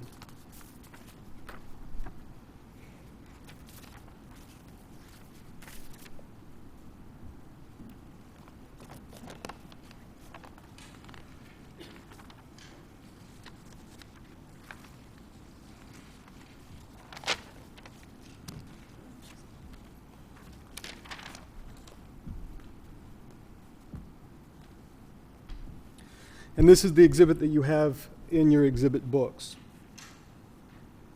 The staff has evaluated the applicant's request, and the staff has noted that the criteria for granting a variance per Chapter 11, Section 11.02.03 states that a variance may be granted upon a finding by the Zoning Advisory Board that all of the following criteria have been met, and there are 7. The staff has noted that criteria 7 has been met. This is not a request to permit a use of the land, buildings, or structures which is not permitted by right in the R2 zoning district involved. Criteria point number 4 is, it's met in one instance and it's not in another. It says the requested variance will be in harmony with the purpose and intent of this chapter. And it is a request that's allowed as a variance by this chapter. It goes on to say, and will not be injurious to the neighborhood or to the general public. The question is that the requested variance would allow the houses to be 30% closer to the property lines, which may be considered injurious to the neighborhood or to the general public due to a reduction in light, air, and privacy. So that one is partially met, and it's partially not. The other criteria points are not met, and so therefore the staff is recommending denial of the applicant's requested variances. Okay. Any questions from the board members for staff? I have a, I'm sorry? The statement that I need to make, when does that come up? I'm sorry, say again. There was a conflict that I needed to talk about here. Okay, go ahead. Yes, go ahead. Okay, on this particular application, it was determined that there was a financial arrangement between me and the applicant. They sponsored my Facebook page, Because We Care, so I would be recusing myself on this particular vote. Okay, thank you. And I have a question. Yeah, now we have a Sorry, question. I'm sorry, Mr. Sorry, Alexander. My question is, those, the highlighted in yellow, those are existing homes? Yes, ma'am. The lots that are highlighted in yellow are lots that have already been built upon, or they're lots that are under contract, and so they are not part of the applicant's request, except for these 2, as indicated. These lots have been reserved, but yet the applicant is bringing them in for a variance. And so the red marks on this final plat indicate the requested variance from the standard that's illustrated in the black dashed lines to the red lines that the applicant has indicated as illustrated. Okay, so the houses that are already built are in compliance? Yes, Okay. and that's part of what the staff had taken note of when we made our evaluation. It is possible to build on these lots as they're platted. Okay, that's all the questions that I have. Okay. Any additional questions from this board? Okay. Will the applicant come forward, please? And please state your name and address for the record, please. Good evening. My name's Carol Maker. I'm with Sunrise Builders. My address is 301 Highway 138 in Jonesboro. Thank you for taking the time to hear this tonight. I want to start with first clarifying the intent of the variance that we requested. The intent of the variance was not to make the pads larger or to make larger homes or to reduce the distance between the homes. We did start to build homes in there. I don't know if you're familiar with Providence Harbor. It's a community that has 65 lots, and our sales point is from 375 up into the 500. So it's a very exclusive, beautiful community with very large, luxurious houses. As we started building, the builder felt that all of the driveways are side entry.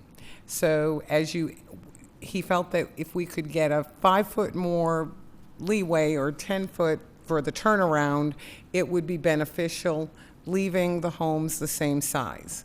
So after we applied for the variance, trying for a 5-foot reduction, we really don't want to reduce the distance between the homes. What we're trying to do is just configure where we can keep the 30-foot between the homes, but have the setback for where the driveways are at 20 foot, and then on the other side where the houses are at 10 foot, instead of 15 and 15. Did I confuse you? Okay. So you still keep the same distance between the homes. We're not looking for a larger pad to increase the size of the homes. We're just trying to fit plans that can stay as to the same degree of elegance that the homes that we've already started, and still keep the side entry garages and still keep the price point that we're in. So the intent was never to make a larger pad or decrease the oh my God, I'm tired. The distance between the homes. So that was one part of the variance. The second part is there's 3 corner lots, Lot 1, Lot 22, and I believe Lot 31. Yes. And I know we did originally ask for a 20-foot to a 10-foot reduction, but after relooking at those lots, if we could get a 5-foot variance on the interior lot line, we would be able to still fit a house that would be in the same spirit as what we're already building. Okay. Does the board have any questions for that? Oh, we have. Let's go with Ms. Okay, Consiglio. so, it's my understanding you already have homes built. Correct. And so my question is, looks like there's 3 homes, 19, 20, and 21, that didn't have a problem with the driveway from the builder. So yeah. I'm just wondering how that happened, and you can't make it happen for the rest of the properties. Okay. The driveways, it's not that they don't fit. It's that when you back out, I believe we have about 18 or 19 foot for the turnaround as the back out, which makes it very, very tight. And what we've noticed is a lot of the homeowners that are coming in and looking to purchase, they have a little bit larger vehicles. So as they're coming out of the driveway or coming out of their garage and backing up, the turn becomes very tight for them because it's only about 19 foot in width. So we said if we could get a variance that could give us a little bit more for the turnaround, it would make it a little bit more comfortable for the buyers with their larger vehicles. So when we did, yes, we did initially ask for a 5-foot reduction on both sides throughout the subdivision. But then that's not really, all as we're looking for is to keep the 30-foot between the homes and give us 20 foot on the side of the house and 10 foot, is that correct? On the side of the driveway, and do a 10 foot on the side of the driveway. So we're still keeping the building pad the same. You're still keeping the distance between the homes the same, and it's not forcing us to move into a smaller square footage to try to fit or to make it more comfortable for these side entry garages. This is a question for staff. Could there be a condition that, once we give them the variance, they could really make the home even bigger, and then, they wouldn't have to be all about the driveway, but could we say something where it's where the driveway is bigger? Is that something we could do to accommodate that request? Do y'all staff see anything that would?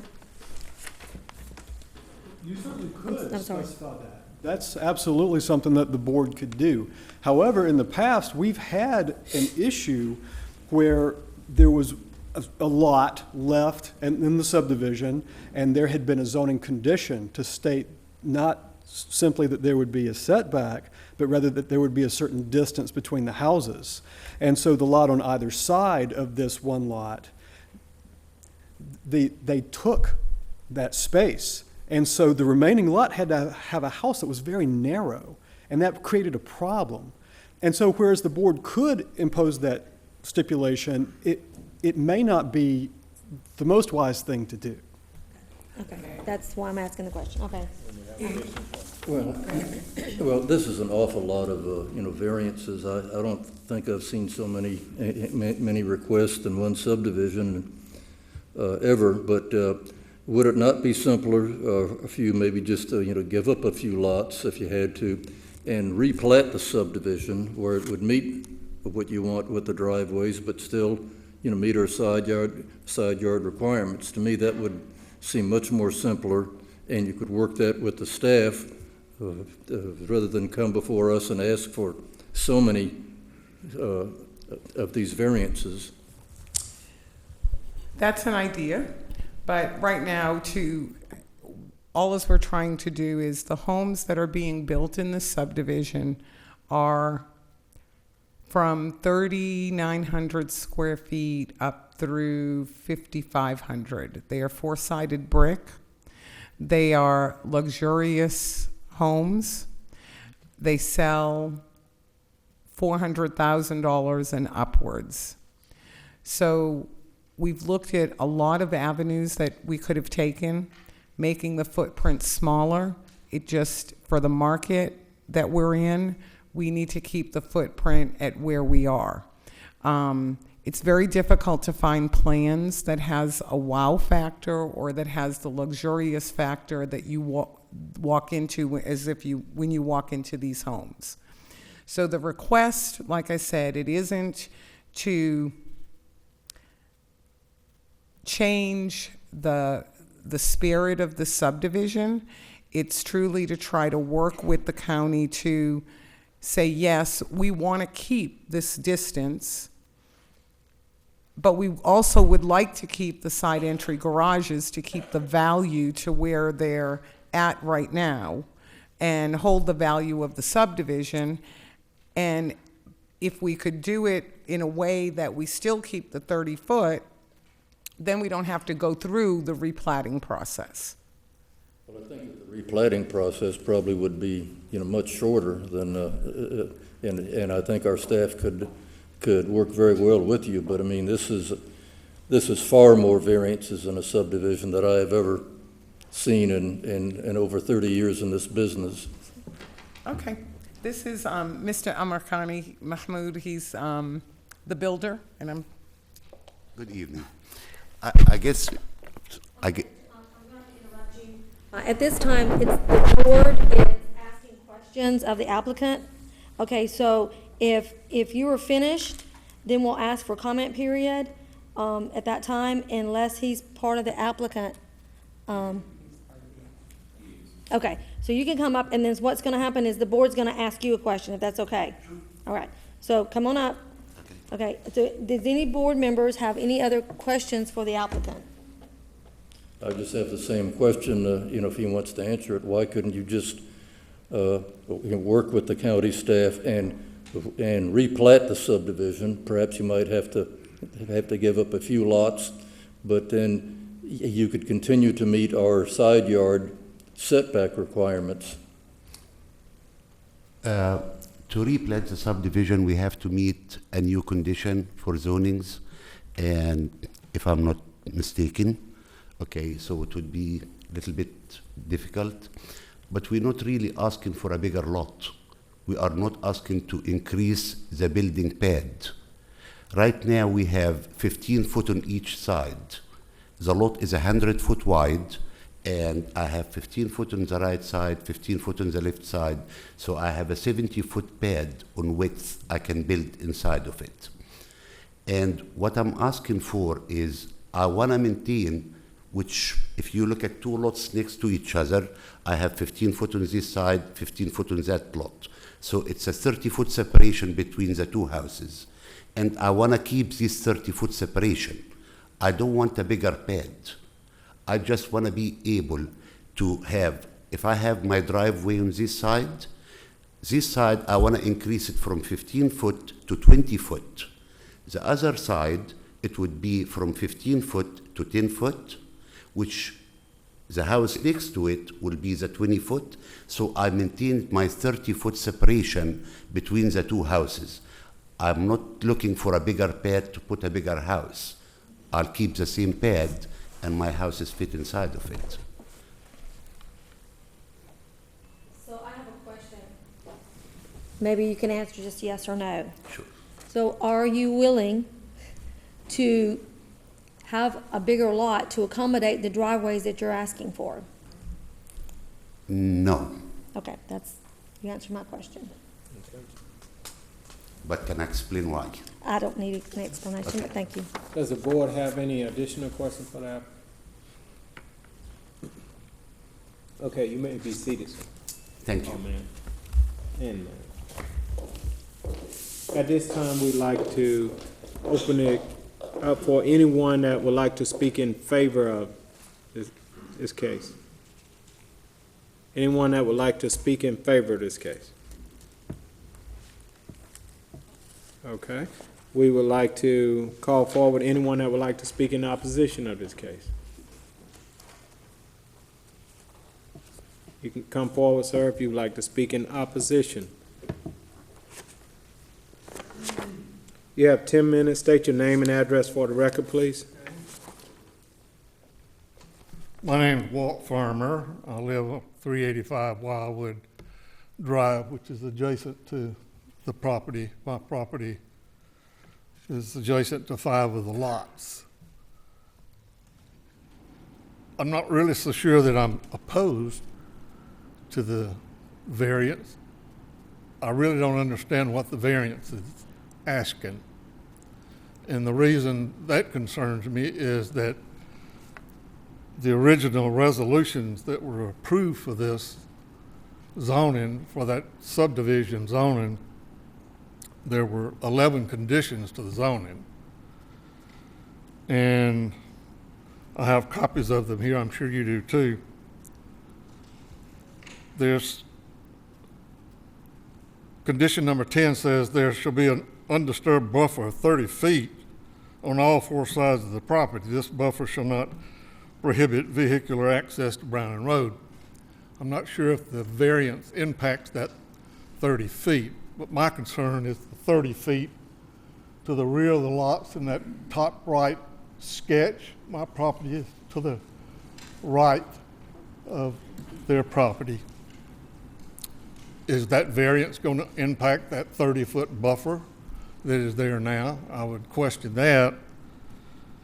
And then a condition states also there shall be on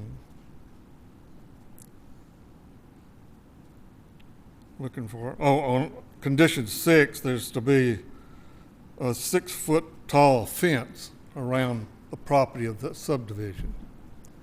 There's a fence there now, but it's in very bad disarray. There are holes through it where you can drive vehicles through, and I've been asking about that for a long time. There's also a condition that states there should be an amenity area of 6 acres in size and shall be completed as part of the first phase of the proposed development. The amenity package is to be completed prior to the completion of the first 10 homes. These first 10 homes, as best I can tell, are at least, most of them are complete. The ones that are not are probably, in my estimate, I'm not a home builder, but probably around 90% complete, 95. They don't have much time to get the 6 acres. I don't think it's even been designated or been worked on. So how that concerns me is this. If we're not meeting the conditions of the existing zoning requirements, then how are we going to ask for other variances when we've not met the conditions of the zoning requirements that exist now? And they are confusing. I'm not sure what the variances are about, but my concern would be the 30-foot buffer, the 6-acre amenity area, and the fence that's supposed to be around the Providence Harbor. Thank you. Thank you. Anyone else would like to speak in opposition of the case? Anyone else would like to speak in opposition of the case? If not, would the applicant come forward?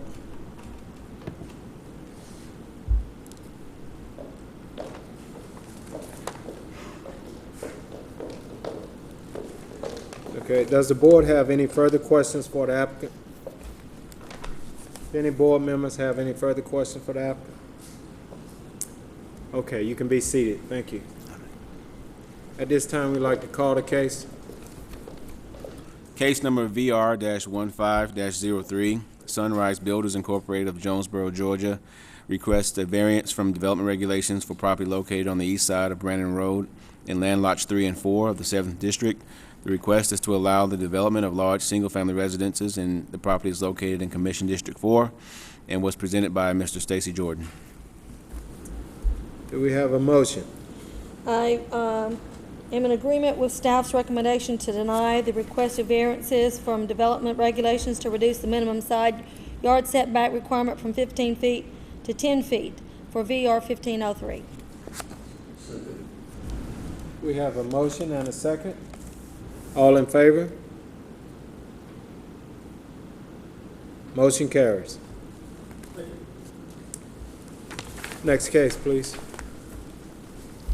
Case number RZ-15-04, Real OG Properties LLC of McDonough, Georgia, requested rezoning from OI Office Institutional to C3 Highway Commercial for property located at 928 North Highway 42 and Land Lot 93 of the 7th District. The property consists of 2.599 plus minus acres, and the request is for commercial development. The property is located in Commission District 3 and will be presented by Mr. Stacy Jordan.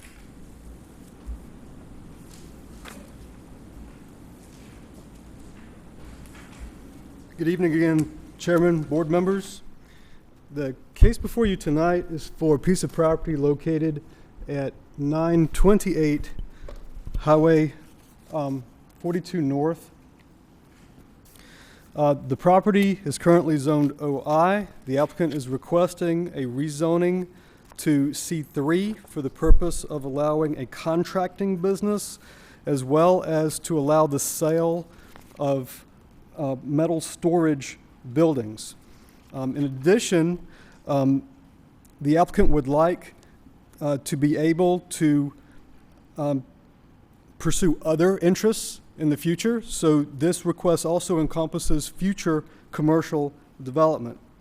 The staff has evaluated the request based upon the criteria points that are located in the ordinance, section 12.02.09C2. The first criteria point has to do with the comprehensive plan and the future land use map that's a part thereof.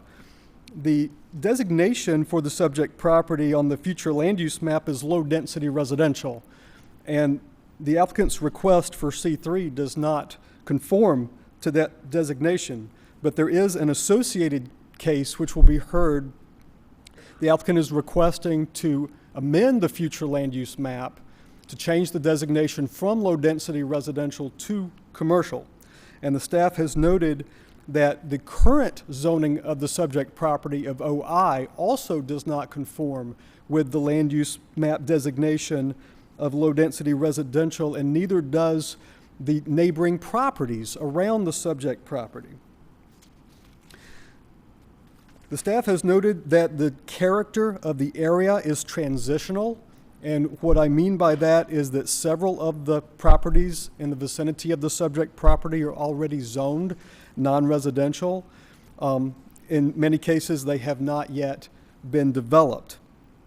And so the staff has recommended approval of the applicant's request with 4 conditions. and these conditions are illustrated. And if you'd like, Madam Chair, I can read through those conditions. Please. Okay, the first condition states, the future right-of-way of Highway 42 North will be preserved from the development of any future improvements such as required parking spaces, new or replacement signage, etc., in an area extending 60 feet from the center line of Highway 42 North.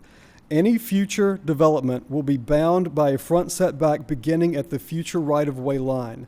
Number 2, dumpsters shall be placed on a concrete pad and enclosed on 3 sides and shall not be visible from the street. The enclosure shall be constructed of brick, stone, stucco, or any combination thereof, provided it is consistent with the primary structure and shall not exceed 8 feet in height. Number 3, primary ground signage shall consist of a monument-based sign that is consistent in design with the primary structure, constructed of brick, stone, stucco, or any combination thereof, and shall not exceed 8 feet in height. Number 4, notwithstanding anything to the contrary herein, no zoning conditions imposed herein shall be interpreted or applied in such a manner so as to require any violation of any existing building, development, stormwater, or any other applicable codes. At this time, Madam Chair, I would just like to state that the revised staff report that was passed out to you and the other board members made a change because after the first report was published, it was determined that Coffee Lane is no longer a public right-of-way. And so any reference to the subject property as being a corner lot was removed from the staff report, and any condition that referred to the subject property being limited to access on Coffee Lane was removed from the staff report. And so the staff recommends approval with the 4 conditions as noted in the revised staff report. Okay, are there any questions for staff from the board members? Not at this time. Okay, anyone else? Okay, with applicant, please come forward. State your name and address for the record. My name is Stephen Griswell. I'm the owner. Address is 928 Highway 42 North, McDonough. And I guess let me start first by saying I appreciate Stacy's hard work on this, Tyler as well. I know I've sat down with him a few times, and thank you guys for hearing this and reviewing my application. I started my business out of the truck about 6 years ago, and from there I moved into renting an office space over on 2081. And then I've just been blessed to be able to acquire this property in the last year and move my business over there. I now have 4 full-time employees, and I also employ several subs. In my business, well, there's a lot of up and down. We definitely have slow times of the year. So I just really want to open up more opportunities for me to try to generate revenue for myself and for the community, to keep myself, my family, and my employees and their families going. I want us all to prosper. If my employees prosper, therefore I prosper. So not really anything in particular as far as what I want to do, as far as I just have 2.5 acres there. And when I bought this property, I did investigate as far as the surrounding properties and what their zonings were, and the location of this property and the traffic that I get. You know, I wasn't as familiar with the O&I until I sat down and talked to Stacy, and we just kind of came to the conclusion that this would probably be the best route to go for the future. So I'm not really looking to change anything development-wise, building-wise, or anything like that. More so just open up opportunities for me to do more business within the county. Okay. Anyone have any board member have any questions for the applicant? I have a question. Yes, Do you ma'am. live at that property? No, ma'am. Okay. You just, the way you said it, I thought you said you lived there, and I was like, what? Okay. Somebody may have it one time. Okay. I have no further questions. Anyone else? Okay. You may be seated. Thank you. At this time, we're going to ask for anyone who is going to speak in favor of the case.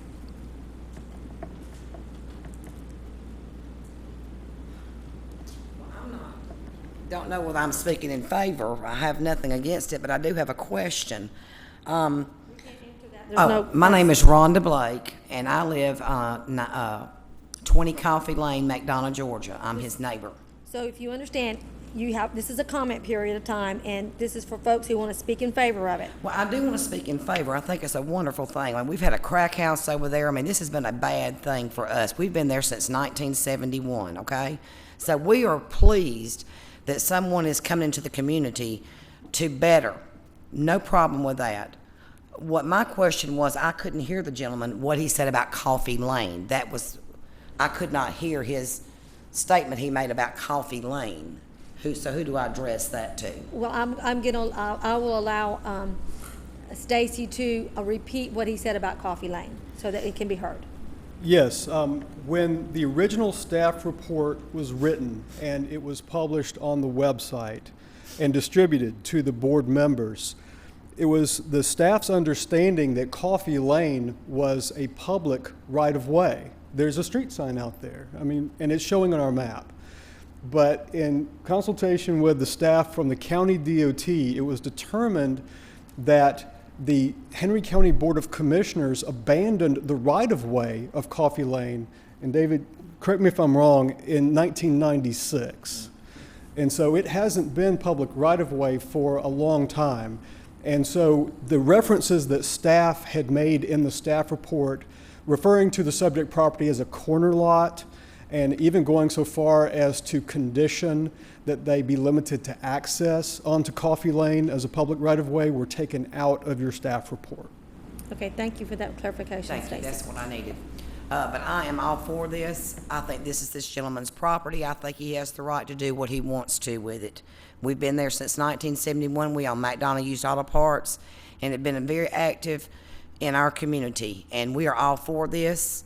I just ask that, I don't know about the buffer zones and all that. I want to take that up with my neighbor, though. But I know there's going to be things that will be done. The only one concern I do have is when we had that bad 5 or 6 inches worth of rain, and I know that was a lot of rain a while back, my backyard was just flooded. So I think, we're going to talk with him and see what we can do about putting up some silk fence or whatever just to keep the water off of me. But I ask that y'all do what the man wants to do with his land. Thank you. Anyone else like to speak in favor of the case?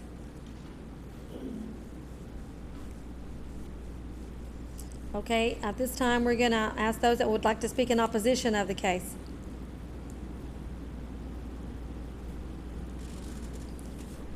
Okay, well, if we could ask the applicant to please come forward. At this time, we're going to ask the board members if they have any questions for the applicant based upon comments from the community.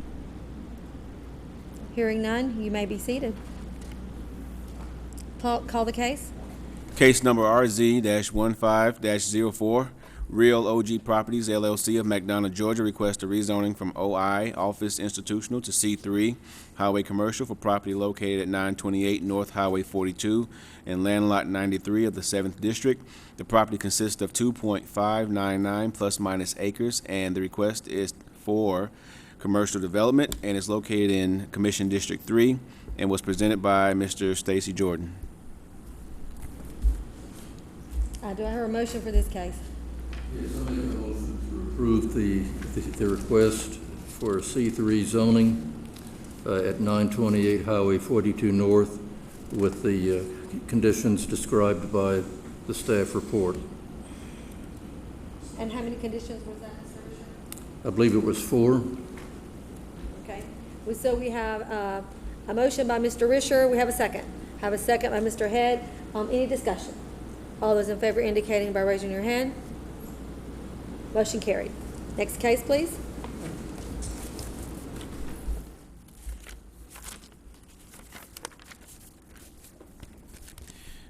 Case number COMP-AM-15-01, Real OG Properties LLC of McDonough, Georgia requests an amendment to the comprehensive plan for property located at 928 North Highway 42 and Land Lot 93 of the 7th District.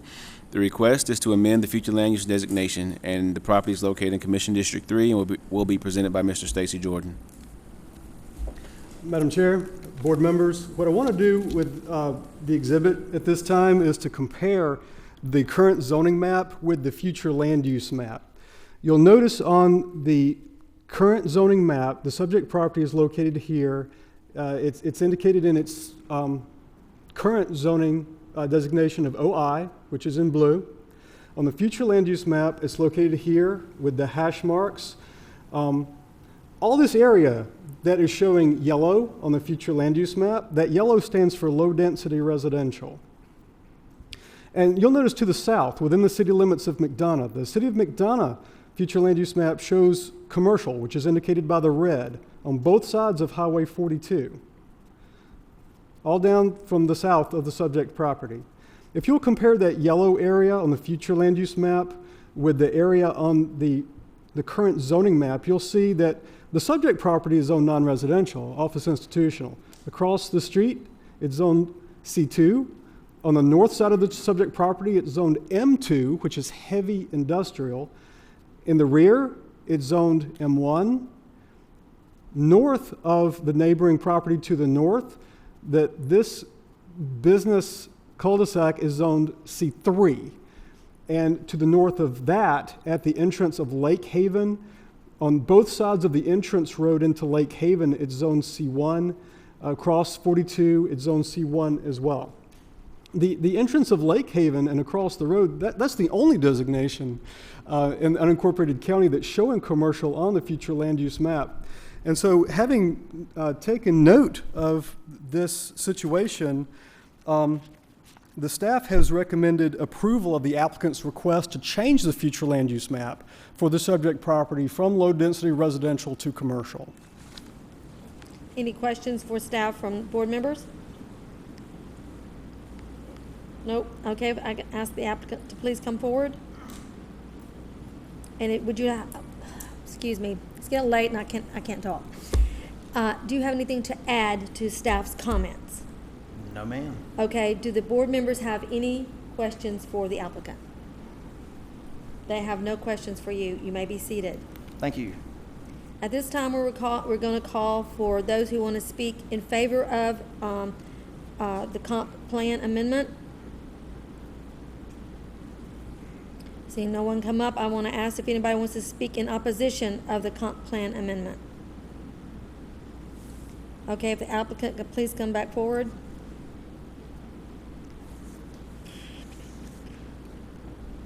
Any board members have anything they want to say? You may be seated.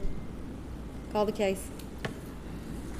Case number COMP-AM-15-01, Real OG Properties LLC of McDonough, Georgia requests an amendment to the comprehensive plan for property located at 928 North Highway 42 in land lot 93 of the 7th District. The request is to amend the future land use designation.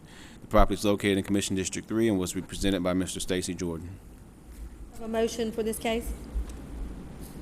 I make a motion to approve this request on the basis that it's a logical extension of the future land use plan, which designates commercial land use on Highway 42 just south of this tract. Okay, I have a motion by Mr. Risher. Do I have a second? Second. I have a second by Mr. Babb. Any discussion? All those in favor indicating by raising your hand. Motion carried. Next case, please. Thank you.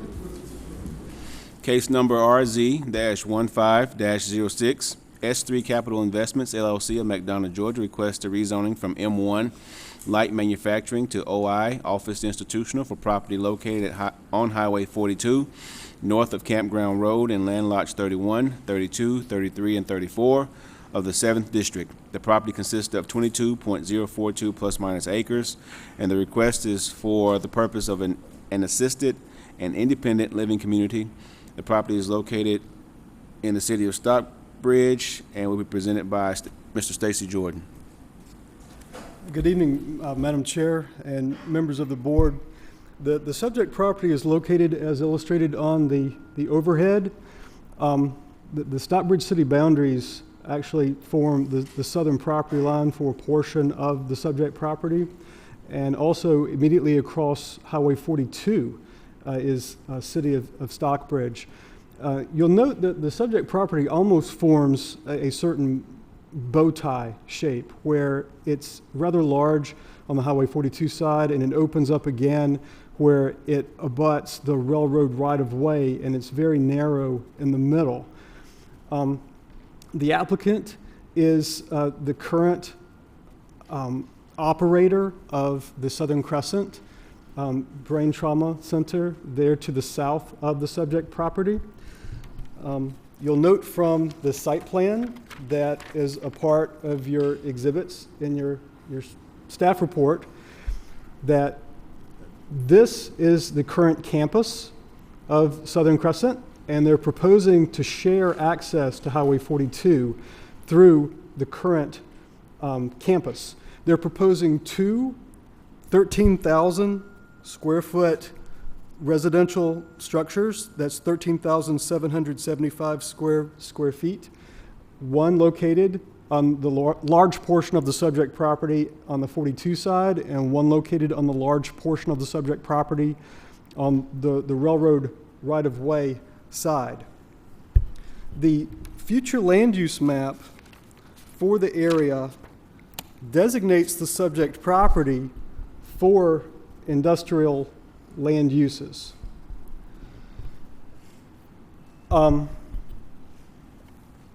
Because it is the policy guide for the county, and the applicant's request, it does not conform to the policy guide, the staff has recommended denial of the applicant's request. However, the staff has noted when evaluating the applicant's request that there's merit. And so we have suggested 4 conditions should the zoning board wish to recommend approval of the applicant's request.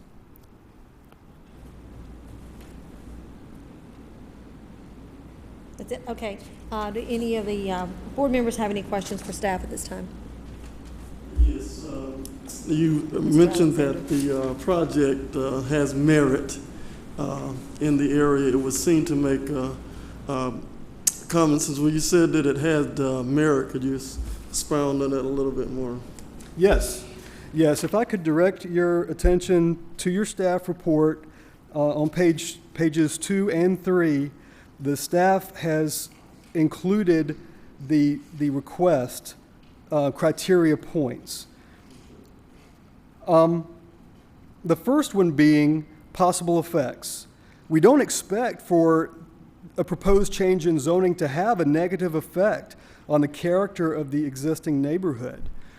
To be quite frank, the use of the subject property as assisted living and or independent living is a less intensive use than a potential industrial use, which is what the subject property is currently zoned for. It meets the criteria for an OI development. So an OI development would fit on this subject property. The staff has noted the Water and Sewer Authority has no objection.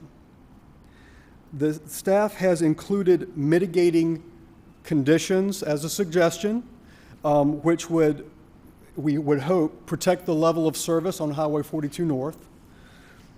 The staff has noted that other potential negative impacts upon adjacent property owners could be mitigated with appropriate conditions, as we have suggested. It's not,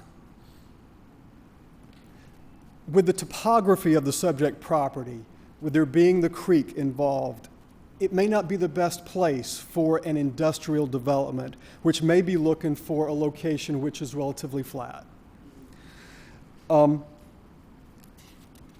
So having considered all of these and weighed them against the policy guide for land use, the staff has recommended or has suggested wording for certain conditions should you wish to approve or recommend approval. But ultimately, we do recommend denial because it is not in conformity with the future land use map. Any other questions for the staff member? Alrighty, no other staff, the applicant, please come forward. You have 10 minutes to present your case. Or less if you want to. Yes, ma'am. Thank you.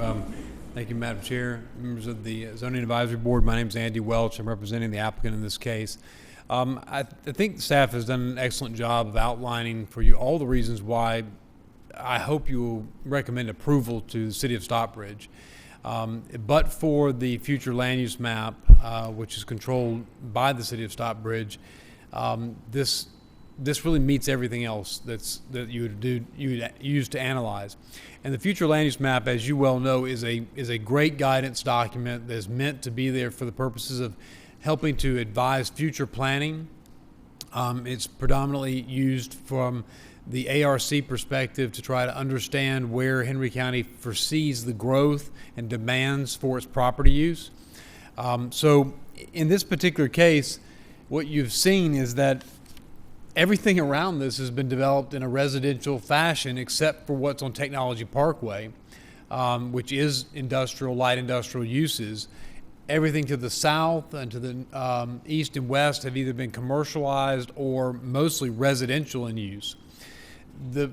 I think the drawbacks to use of this particular property, given its shape, contours, and what the topography of it, is that it really isn't suitable for industrial use. If it were going to be used for industrial use, it would have to back up and probably utilize most of Technology Parkway to access that back portion or the left side of the bow tie, if you will, along the railroad tracks. But the portion of the property, let's see, that's shown here. It's funny that this is actually designated for industrial use, but it's actually part of the open space for this particular development, I believe. And I don't think that it was ever rezoned. But even if it's not, this doesn't serve the use that it would formerly. And now that's also, I think, in the City of Stockbridge, if I'm correct, on that location. And here's a better map of it here. So this is in the City of Stockbridge here, and this is also in the City of Stockbridge. This is also in the City of Stockbridge too, isn't it not? Yes, it is. So it's an odd configuration here, and I think really it needs some greater scrutiny in terms of future planning for the utility of these properties. I would really frankly hate to see this property that abuts these particular houses ever used for an industrial use, not to mention the creek itself and the impacts that it could have there. But I would imagine these folks here would just come out of their minds if they knew some big box unit that was going to be shipping or doing industrial activities was going to be located on this particular piece of property, which means that this property that's the subject of your rezoning request is actually a good use if you downzone it from industrial to O&I. That makes it a much more compatible transitional use between what is residential and the industrial at Technology Parkway.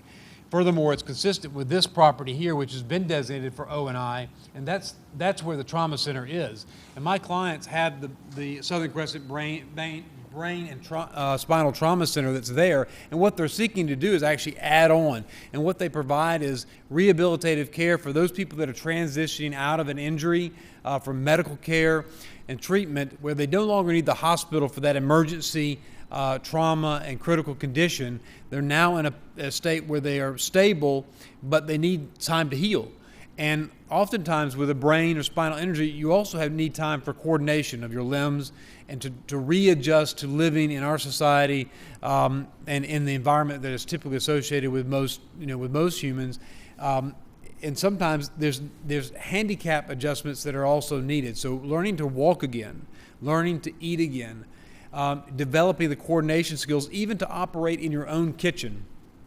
Those things become difficult. I have a grandmother who turned 90, and I spent time with her in Florida, where we were helping her go through rehabilitative services, and it was a rigorous treatment to get her physically able to, again, provide that, to be able to provide for herself back in her own kitchen. So we think that this proposed use is a positive use for the community. It's a positive use for this particular area. It's a good downzoning, if you will, from industrial. But in the grander scheme of things, what we are seeing is a population that continues to age. Our baby boomer generation is aging. It is the most rapidly growing age group in metropolitan Atlanta area, growing by 25% over the last decade. I suspect we're only going to see more and more people in need of these kind of rehabilitative services.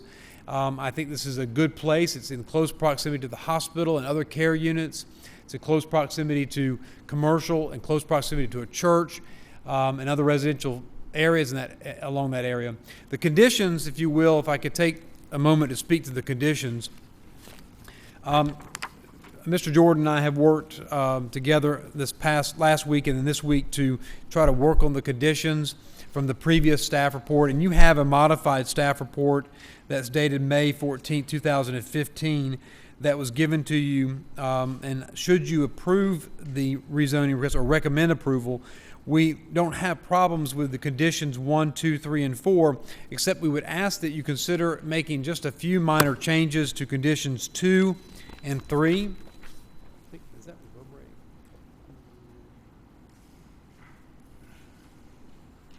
What those conditions are, and I talked with Stacy about these, Mr. Jordan, about these, so that for your consideration. And the condition here, number 2, is that the City of Stockbridge shall have architectural control of the development of the project. We don't have a problem with that. And then there's the addition of it says the equivalent of universal design shall be required for all structures. Universal design, as Stacy has provided to me, is this document here. It's titled Principles of Universal Design, and it's by the Center of Universal Design at NC State University College of Design. I've asked that and talked with Mr. Jordan about it, that we change this to say the Principles of Universal Design, so that we're referencing the right document. And then we also include after design a comma, and include as presented in the attached document in close comma. And that way we reference these exact principles. And the reason why I do that is because I don't know if NC State will change these, and I suspect that over time the university will change them. And if we don't have a document that is fixed in time, then I can't predict what those changes will be and what they will do to impact our project. So I ask that you incorporate these principles that we have here today that Stacy has for you in your package into the document, into the zoning conditions if you're going to have them.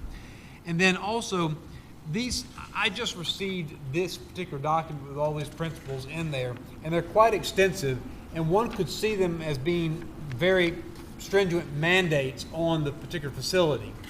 Because it's going to apply to all structures the way it's written, some of the structures may not be, they may be a storage shed or other sheds on the property, accessory sheds that the residents wouldn't interact with. So these principles of design that are supposed to be there to help the elderly or those with handicapped nature to be able to access and utilize those structures, some structures that wouldn't really apply to, other structures it would.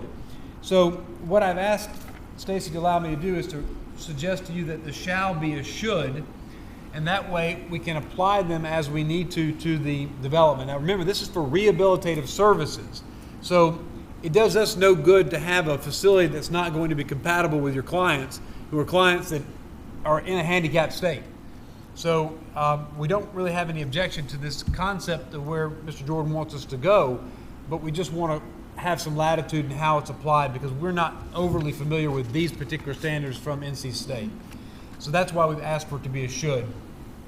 And then on the third condition, after the word campus on the second line, I'm asking that we add the language, or access may be provided from Technology Parkway. So the existing driveway shall be shared with the existing campus, or access may be provided from Technology Parkway. And what that does is accomplishes a small give some small latitude to the project, which you can see here. This is the current brain and spinal trauma center here, and from 42 Highway. And since we're not going to allow access, and properly so, from 42 Highway onto the subject property, the plan is to allow for them to connect into one campus across the creek here, and the steep topography to connect these two to this lot and have access here. My concern is that if for some reason they are not able to be permitted to cross the creek in the future, the only way. And what's going to happen is the board can ask questions to continue that, if that's okay, because we got to set a time limit on it. But Yes, I ma'am. appreciate the presentation and the consideration of the changes to the 4 conditions. At this time, do any board members have any questions for the applicant?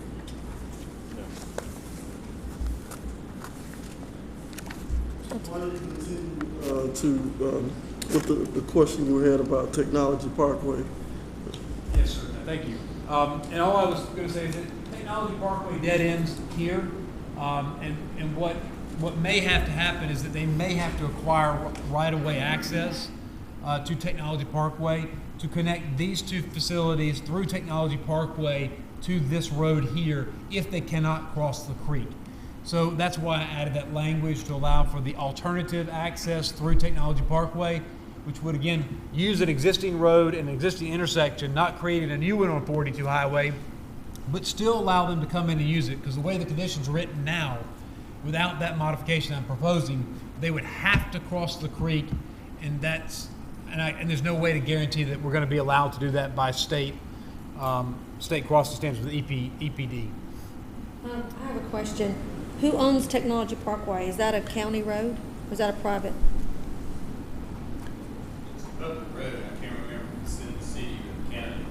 One of the 2 of us owns Technology Parkway. So they would be able to connect to how they just get that permitted? Is that what happens? Unless the Technology Parkway right-of-way does not extend to their common property line, that would be the only issue of getting there. But I would say also that it's not a bad idea if they'd have access out that way. Say you get something greater than a 100-year storm and it blows out their creek crossing, they've got no access until they can restore it. I just wanted to check on that. Anybody else have any questions? Let me ask another question now. This is only because I would suspect one thing. Now, would you be amenable to, I know you said pretty much, if you're not able to cross the creek, that you would have access to Technology Parkway. Is that correct? Yes, sir. Now, That's right. could we put some language in there saying that it is required that you would attempt to go across the creek? You would have to attempt to go across the creek. If that was turned down, then you could go, or both of those being. I can try to write that out right now, while the others people may come and speak if those are in favor or against. I'll try to draft that out now, but no, I don't have a problem with that concept at all. And if we can't get it done tonight, I'll work with you and the city to have that language prepared for the city council meeting. But our intention is to make it one campus. So. Okay. And what does staff think about that? Well, certainly. We can write it up that way. But I would concur with David that it would actually be preferable for them to have access on the Technology Parkway, because if I'm not too much mistaken, there's a traffic signal at Technology Parkway and Highway 42. Not yet. And there's, not yet? Not yet. But there's certainly not one at the driveway for the current campus. And so if you don't have to cross the creek, then I think that would be preferable. But I understand the applicant's desire to have a consolidated campus. And Madam Chair, if I can, just for a moment, I don't have any issue with the modified conditions that the applicant has pointed out, except for a couple of places, if I could bring that out. If you still have your handout for the universal design, note on the second page, which at the bottom is listed as page 21, select universal features. It says for all housing, single and multifamily. So this wouldn't apply to a storage building or a commercial building or anything like that. This is just for residential. And so the staff sees no reason why the condition shouldn't state shall, should you choose to recommend approval to the Stockbridge City Council, because should is not necessarily a requirement. It's a great idea, but shall is what we're looking for as a requirement. Okay, I have a question for you, Stacy. Would it be more of a problem to try to get approval to cross over a creek with a road than it would be to have access to Technology Parkway? I mean, for the MBDS requirements, I don't know who grants that. Is that a local issuing authority that would do that? They would have to, it's possible that the right-of-way of Technology Parkway extends to the property line. That's possible. It's possible that it doesn't, and that there's a bit of private property that the applicant would have to contract with the neighboring property owner to acquire. That may be problematic. So it would be tough to condition them to that if they weren't able to contract with the neighboring property owner. As far as crossing the creek, and David, help me. Sorry? Army Corps engineers will be a big part of that. Right. Okay, so either one could be a challenge. Yes, that is true. Okay, that's all. I just wanted to ask that question. Okay. Any other questions for the applicant? Okay, you may be seated.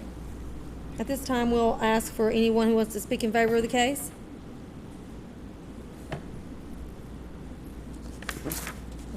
Okay. Anybody else want to speak in favor of the case? All right, if not, we're going to ask if anybody wants to speak in opposition of the case. All right, Mr. Welch, if you'll come back up. Are there any further questions for the applicant?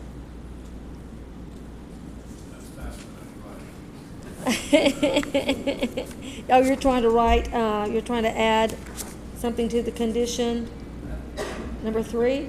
Madam Chair, I think the way the way we're proposing it, it says the existing driveway shall be shared with the existing campus. Well, if for some reason we can't make that happen, I was just adding or access may be provided from Technology Parkway. And that gives us the flexibility to go either way, and we may actually go both. I mean, it may be beneficial to actually make this into a loop, if you will. And just bear in mind that from our perspective, we're trying to provide ready access to families, friends, and people who have experienced a traumatic injury. So it doesn't do our clients any good to not have ready access to these places and make it easy for ambulances to come in, for large vehicles and vans and handicap accessible vehicles to get into this facility. I mean, that's why there's such a large entranceway currently for the current facility. It really behooves us to try to get as many access points as possible. So, I mean, I can work with the commissioner in getting some language after our meeting today, if you recommend approval with these conditions. But I think the spirit of it is our intention is to have the campus connected. If we can't, to have that extra access through Technology Parkway. Any other questions for the applicant? Okay, you may be seated. Call the case. Case number RZ-15-06-S, excuse me, S3 Capital Investments LLC of McDonough, Georgia, request rezoning from M1 Light Manufacturing to OI Office Institutional for property located on Highway 42, north of Campground Road in land lots 31, 32, 33, and 34 of the 7th District. The property consists of 22.042 plus minus acres, and the request is for the purpose of an assisted and independent living community, and is located within the city limits of Stockbridge, and was presented by Mr. Stacy Jordan. I do have a motion for this case. Yes, I would like to motion that RZ 1506S approval with the 4 conditions and the amended language. And a second. I have a motion by Mr. Alexander. I have a second by Mr. Nelson. Any discussion? All those in favor indicate by raising your hand. Motion carried. Next case, please. Case number RZ-15-07, Steve Moore, McDonough, Georgia, requests a rezoning from RA, residential agricultural, to R2, single-family residence for property located on Mount Bethel Road, south of Maranatha Road in land lot 116 of the 8th District. The property consists of 33.35 plus minus acres, and the request is for a single-family residential subdivision, and the property is located in Commission District 3 and will be presented by Mr. Tyler McSwain.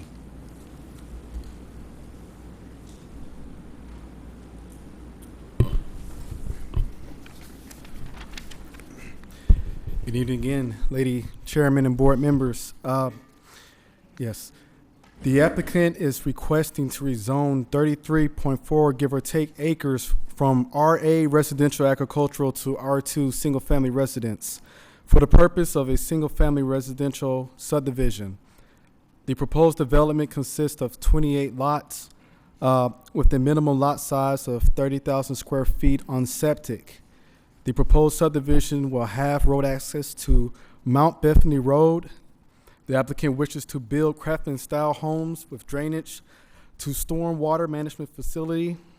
If successfully rezoned, construction is anticipated to begin in the fall of 2015, ending in spring of 2016. I'd like to point out the fact that the future land use map designates this property for low density. The request is to develop a R2 single-family residential subdivision is consistent with the future land use map, which designates the subject property for low-density residential land use, uses between 1 and 2 dwelling units per acre. According to the technical definition outlined in the Henry County City's Joint Comprehensive Plan for low-density residential, it states that this category is intended for typical residential subdivision developments in the R1 and R2 zoning districts. Based upon the conceptual site plan provided by the applicant, the net density of the proposed development is 1.3 units per acre. And I shall display that on the board here.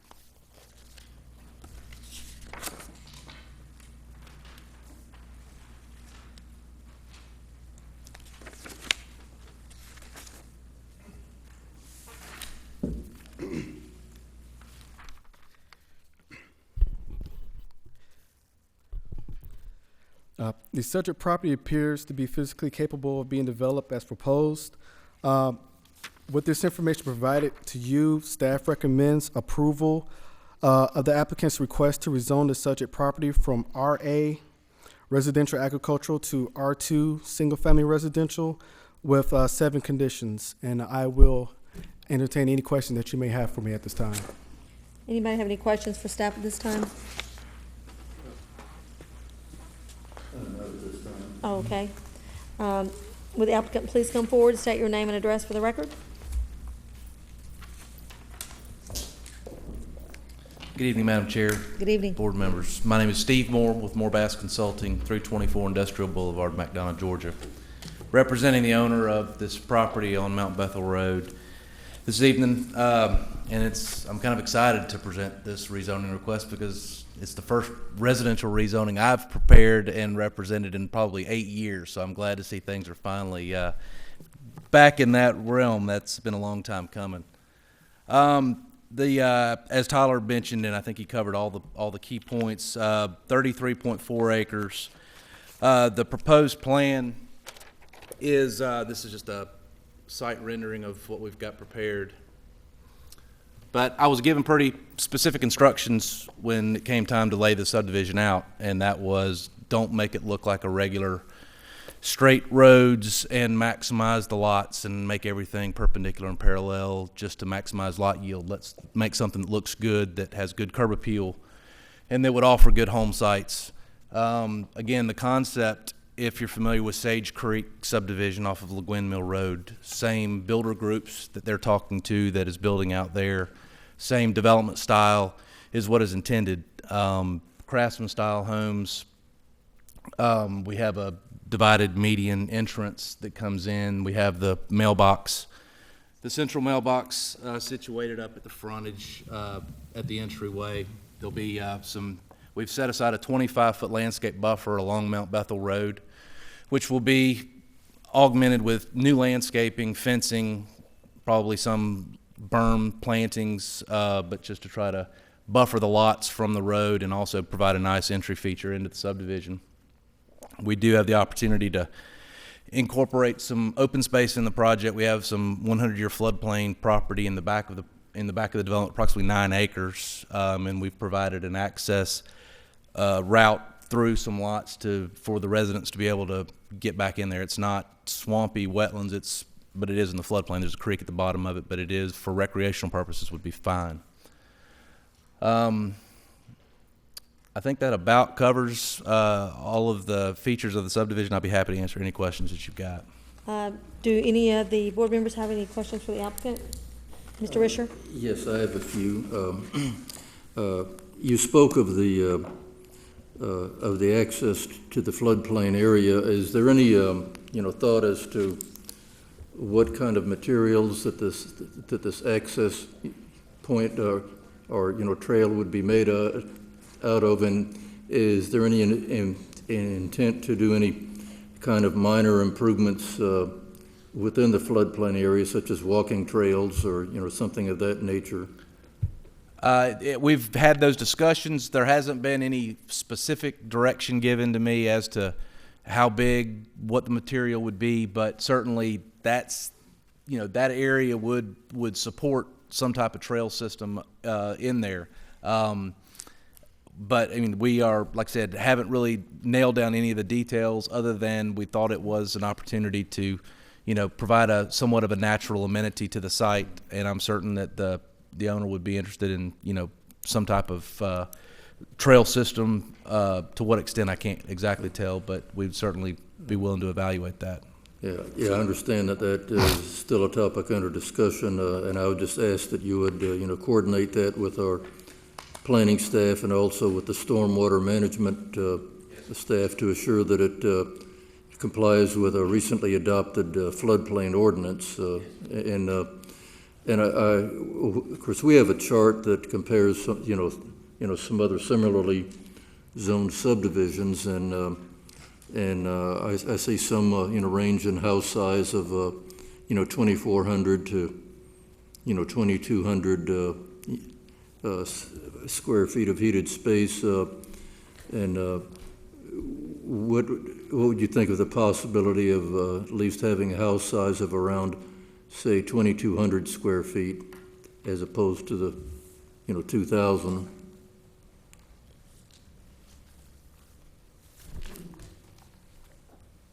I don't believe that would be a problem.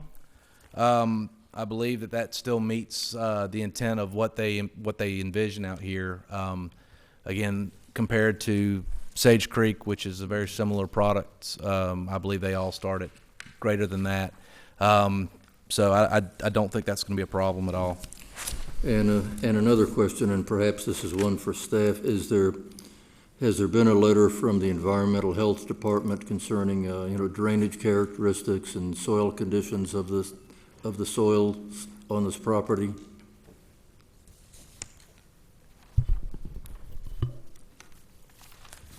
To answer that question, there is a letter, which is an address, which was submitted in with the applicant stating that there's efficient water, drainage issues, or any other hazards.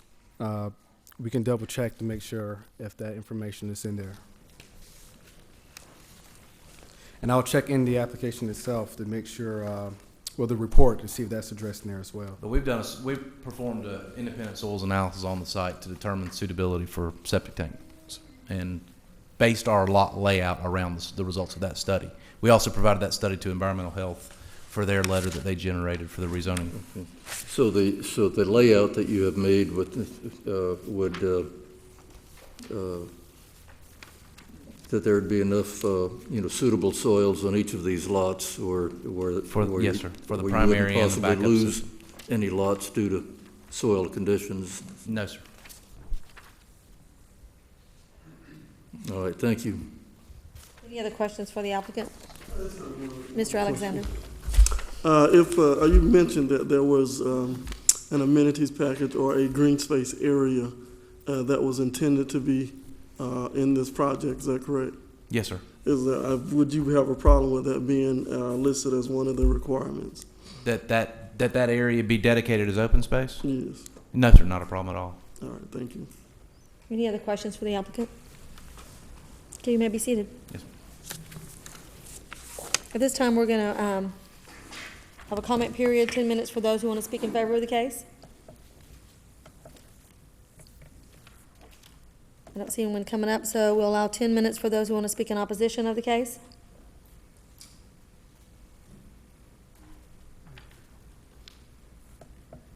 Please state your name and address for the record.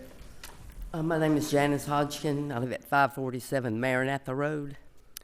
I'm not sure if this even comes to my road. That's what I'm not clear on, because we are the dirt road that's 1/10 of a mile from where they look like they have the opening. So does this go all the way down to Maranatha Road?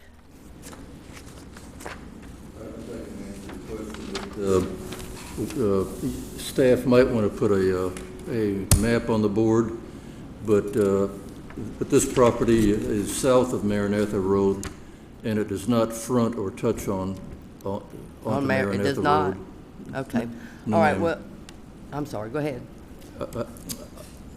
I said that it doesn't touch onto Maranatha Road. Okay. All right, well, the issue I have with this is I do live on Maranatha Road, which is, like I said, 1/10 of a mile from where they have a little opening with a sign there.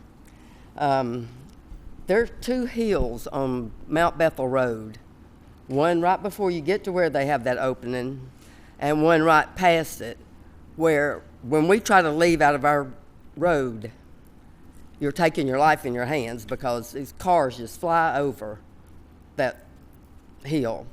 And you can't see. If you're going to turn left, you can't see at all. Also, I don't know if there's going to be like probably 80 or 100 cars coming out of there, or could be possibly, if they have 28 houses there. The other issue is on the back of the property where he was talking about having the green space. My family owns that property.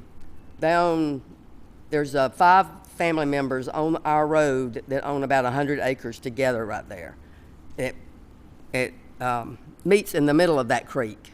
That is the property line, is the middle of that creek. They have goats and horses, and they have all kinds of animals there.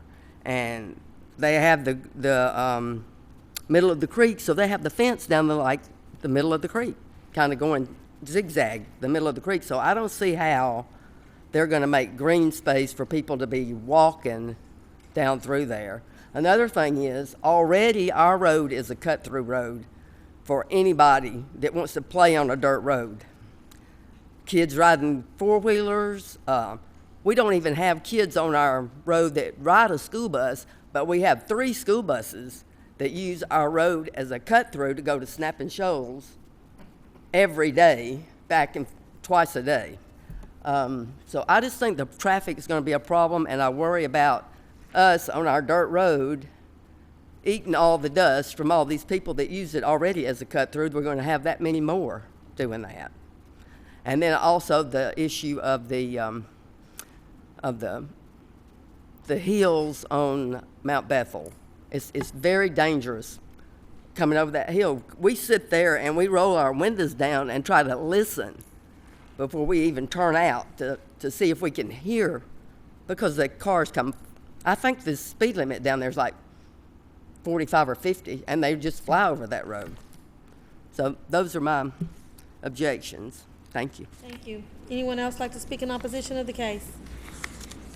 Please come forward. State your name and address for the record. My name is Eddie Dean. I live at 593 Mount Bethel Road. Mount Bethel is used as a cut-through by everybody going from Snapping Shoals to Highway 81. I have a young son who is turning 12 this year. It scares me to death to send him down to our mailbox because people fly down that road between 60 and 70 miles an hour. I've called police down there on guys trying to ride their motorcycles at 9:30, 10:30 at night. I mean, going excess maybe 100 miles an hour. This subdivision is going to add more traffic, more problems. Just as she said, those two hills, there are blind spots. Very, very bad blind spots. And I just don't want to see all this impact that area any worse than it already is. I mean, there's families up and down that road. There's two subdivisions on that road. There's one at Stepping Shoals, and there's one not too far from 81. And this one's going to make it even more dangerous for children, even playing out in the road, or not out on the road, but in their yards. People trying to pull out onto Mount Bethel. It's just not a good idea. Thank you. Thank you. Any other comments in opposition for the case? Okay, hearing none, we'll call the applicant back up. Have any questions for the applicant at this time from the board members? Yes, ma'am, I have some. Mr. Risher? Have you looked at the, or done any kind of analysis as to the site distance, where your proposed entrance to the subdivision would come into Mount Bethel Road, and which, by the way, Mount Bethel has the intersection at Highway 81 and where the old Mount Bethel Church is. That's been reconfigured to line up with this northern section of Mount Bethel. I believe that was a SPLOST project, but have you done any kind of site distance studies? We have performed just a cursory review, a planning level review. We haven't gone out and done any surveying or any confirmation that we meet adequate intersection site distance, but know that that is a requirement that we will have to meet before David allows us to put a street there. We certainly understand that we'll have to meet the intersection site distance for the posted speed limit. In addition, we've also proposed acceleration and deceleration lanes in that location too. But clearly we wouldn't put a road there if it wasn't safe, and DOT wouldn't let us even if we could. So. Well, right, they're very careful about that. Right. They would make you have some adjustment for site distance. And let's see, how many total lots are in this subdivision? There's 28 lots. And we have several hundred feet, I don't have the survey in front of me, but we have a lot of frontage, enough frontage to where I feel confident we can adjust the location of that road as necessary to accommodate minimum site distance. Any other questions for the applicant? You may be seated. Thank you. Call the case. Case number RZ-15-07, Steve Moore, McDonough, Georgia, request a rezoning from RA Residential Agricultural to R2 Single Family Residence for property located on Mount Bethel Road, south of Maranatha Road, in land lot 116 of the 8th District. The property consists of 33.35 plus minus acres, and the request is for a single family residential subdivision. The property is located in Commission District 3 and was presented by Mr. Tyler McSwain. Do I hear a motion for this case? Yes, I make a motion to approve with the 7 conditions in the staff report, and with an 8th condition that the 100-year floodplain be designated as open space as recommended by Mr. Alexander, and then number 9, that the heated floor area of all homes be at least 2,200 square feet. I have a motion by Mr. Risher. Do I have a second? Second. I have a second by Mr. Babb. Any discussion? All those in favor indicating by raising your hand. Okay, any opposed? Motion carries. Okay. Next case, please.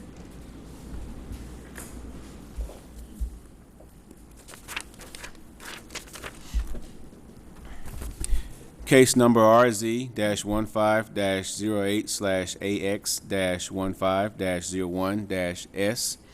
Tony Frey of Atlanta, Georgia, requests a rezoning from the county designation of M1 Light Manufacturing to the city of Stockbridge designation of RM1 Multiple Family Residence and M1 Light Manufacturing for property located on Rock Quarry Road at Red Oak Drive in land lots 29 and 30 of the 12th District. The property consists of 20.1 plus minus acres, and the request is for multi-family housing and annexation into the city of Stockbridge. This property is currently in Commission District 4 and will be presented by Mr. Stacy Jordan. Good evening, Madam Chair, board members. Subject property is located here on Rock Quarry Road, east of the intersection with Red Oak Road. The subject property is currently zoned M1, and the applicant is requesting annexation for the entire 19.664 acres into the city of Stockbridge. The survey that's a part of your exhibits in your exhibit books shows the entire 19.664 acres. The site plan that's a part of your exhibit book shows the northern portion of that 19.664 acres that is being requested for a change in zoning from M1 to RM1, which under the City of Stockbridge Code is the appropriate zoning district for apartments. Additionally, the applicant has indicated that the apartment complex is to be age restricted for 55 and older. If you'll note your site plan, there are 3 buildings that are presented. There are 2 six-plexes, which will be ground level units located here and here on the preliminary site plan, and then a large main building which will include the remainder of the 60 dwelling units. The staff has evaluated the applicant's request, and we've noted that the density of 72 units on the 10 acres is approximately 8 net dwelling units per acre. The City of Stockbridge Code limits RM1 developments to a base of 4 dwelling units per acre, with the option of increasing the density as certain amenity areas are added. And this is in conformance with the City of Stockbridge Code 8.36.100. So it is possible for the applicant to have permission to develop at 8 dwelling units per acre if they choose to comply with the code. If they're not able to comply with the code, or if they choose not to, they would be limited to 4 dwelling units per acre, or they're free to request a variance, which would go directly to the Stockbridge City Council. Referring to the criteria points, which are found in the Henry County Code 3-7-313, which was adopted by reference in the City of Stockbridge Code, criteria point number 1, possible effects. We don't expect that the development of an apartment complex would have a negative effect on the character of the area. And the reason why is because to the south, there's an existing apartment complex, and to the north, there is an existing apartment complex. As far as the relation that the proposed rezoning has on the overall zoning scheme, the staff has noted that the request is not consistent with the City of Stockbridge future land use map, which calls for a land use designation of industrial. And that's very, very important to staff, noting the city's policy guide. As far as the requirements of the RM zoning district, it complies. It's a great RM proposed development. So it fits on the property. Criteria points 4 and 5 on page 3 of your staff report. The Water and Sewer Authority, they did not have an objection to the proposed development. Regarding streets and sidewalks, Rock Quarry Road is proposed to be widened, and so the county transportation staff had proposed language should the zoning board recommend approval to the city council. As far as schools go, the schools evaluated the request as if it was not built as a senior development, but rather was built as a conventional apartment complex. And they estimated that that sort of development would generate an additional 72 students for Stockbridge Elementary and Smith Barnes Elementary and Stockbridge Middle and Stockbridge High Schools. However, these additional students could be accommodated within the existing classrooms, and there would be no need for additional classroom trailers.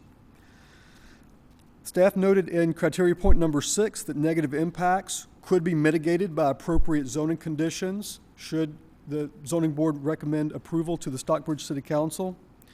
The land, according to criteria point number 7, can be developed as an industrial M1 zoning. The subject property appears to be suitable. If there are issues with topography and so forth, those issues will be addressed during the development plan review stage. In criteria point number 9, which is page 4 of your staff report, the staff has noted section 8.36.190 in the City of Stockbridge Code, which is the residential growth regulation of the City of Stockbridge. The code limits the percentage of multifamily housing in the city to 30% of the housing stock. According to the ordinance, the city manager or the city manager's designee is tasked with calculating the percentage in a quarterly residential growth report.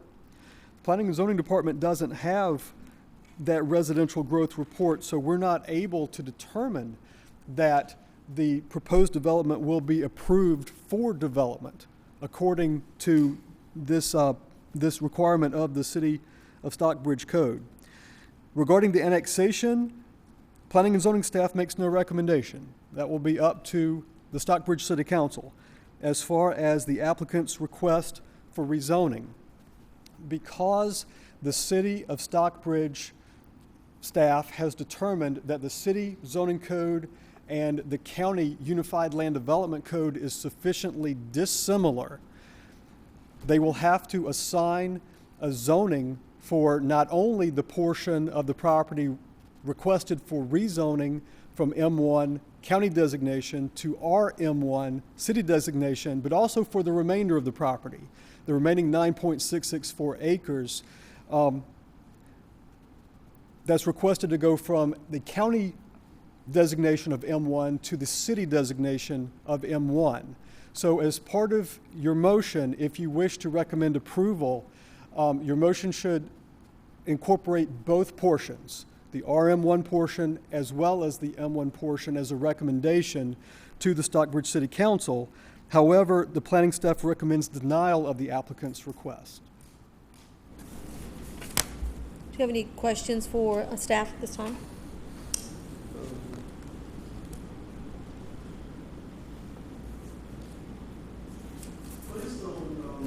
What we see, you said that it looks like an excellent development. Speak on that a little bit more. Yes, as long as the applicant is willing to provide the necessary amenities to receive the density bonus, then they should be able to develop as indicated on the applicant's site plan, as long as the amenities are provided. The staff is referring to table 2.0, which is page 3 of your staff report. You'll notice where it comes to minimum lot width, the setbacks, distance between buildings, it's in compliance with all of these requirements. So as far as an RM development goes, the staff has determined that it complies with the city code. Any other questions for the applicant? No. Anyone else have any questions for the applicant? For staff? Will the applicant please come forward? State your name and address for the record.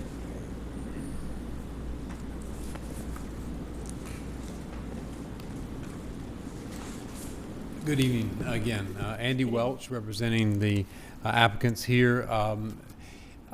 Just to try to be very quick about this, we've got, I think you've heard all the information. Again, it's another one of those situations where the main inconsistency deals with the future land use map for the city of Stockbridge, and the request for downgrading the zoning from industrial to a multifamily complex is not consistent with the future land use map. However, it's really fairly consistent with everything else around that property. So, character of the area, all the other criteria that you would look at, it meets. We just have a glitch, if you will, in that future land use planning, and we've asked to try to rezone it in accordance with what's been developed around this area, immediately adjacent to it. I wanted to point out to, because the Commissioner Alexander brought up a really good point earlier, and if I can show this to you on the screen, it's probably going to be hard to read, but what I did was I pulled up ARC's senior growth data, and it's difficult to see, but what it shows, and this was based on the last census reports, is it shows that in the metropolitan Atlanta area, the age group from 45 to 64, and then 65 and above, that makes up about 34% of our growing population just within the period of the last 2000 to 2010. And for the metropolitan Atlanta area, that number was the age group of 45 to 64. We saw a growth of nearly 50% of our population growth was in that age group for the last decade. And then 45% for those 65 and older.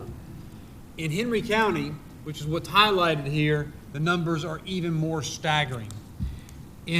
For the range of 2000 to 2010 in Henry County, the age population growth for 45 to 64 more than doubled.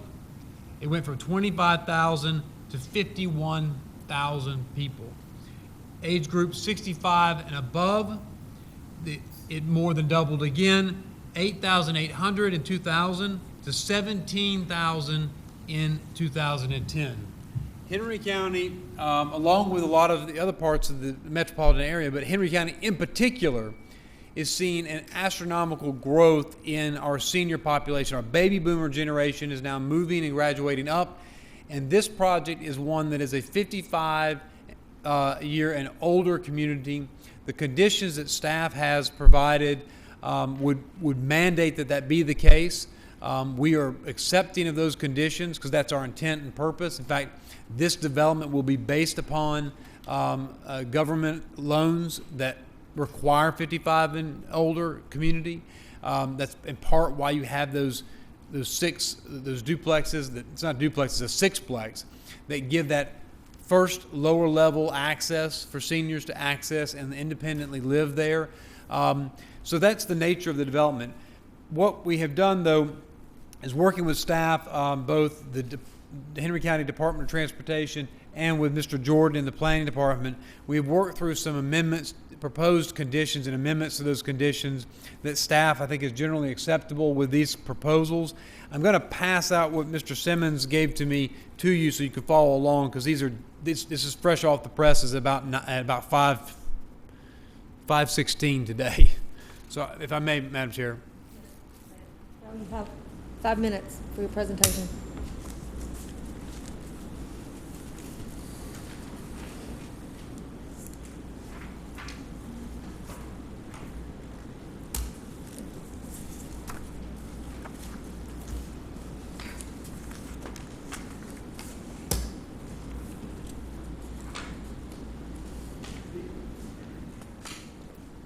So now these are the conditions, and you'll see these are in track change format because we wanted to be able to discuss them.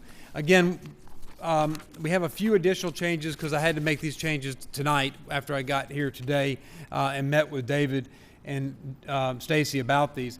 But in general, all the conditions that you see here, anything that's been struck through, we are generally in agreement that that should be removed and not a condition.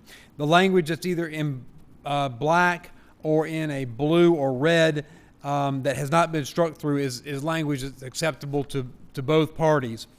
And I'll point out that the first condition requires us to be a 55 and older community. And then I'll just jump through. We deal with a lot of the road issues and preservation of right-of-way. We even include facade requirements because Commissioner Alexander had pointed out to me that he was very concerned about the appearance of the buildings in the city of Stockbridge. So we've mandated that it has to be brick, stone, and stucco or cement fiberboard. And so on the facades, and they have to be designed, to look the same throughout the community. We also have put through here conditions, and you'll see at the very end, the last condition, number 10.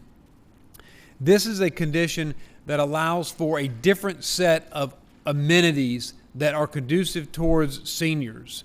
The current RM zoning says that you have to add amenities like a swimming pool, basketball court, tennis courts, and not that those aren't amenable to seniors, but they can. We wanted to give a list that would be also related to a more passive and a more, I guess, just a more conducive for a senior community. So that's what this list is at the end. And I just wanted to share that with you. The few changes that I have to these conditions that I had to make this evening deal again with the universal design standards that we talked about in one of the previous zonings, and I'll put this up on the screen for you.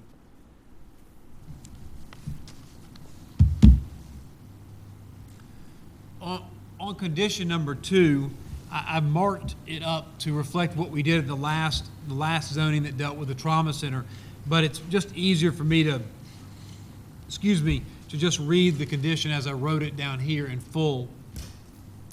Condition number 2 would, as I proposed it, would be revised to say the principles of universal design, as explained in the attached document, should be implemented for all RM1 structures on the RM portion of the property.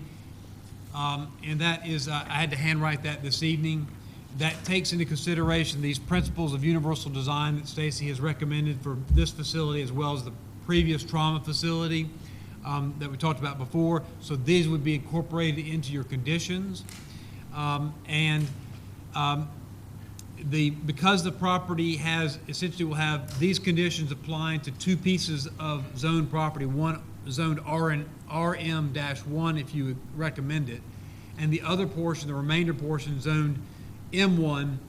I've also gone through the conditions and just added for condition number 3, any building construction on the RM portion of the property shall meet the facade requirements.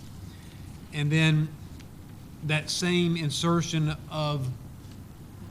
to the RM portion of the property on condition number, I guess it was condition formerly, it's old 6.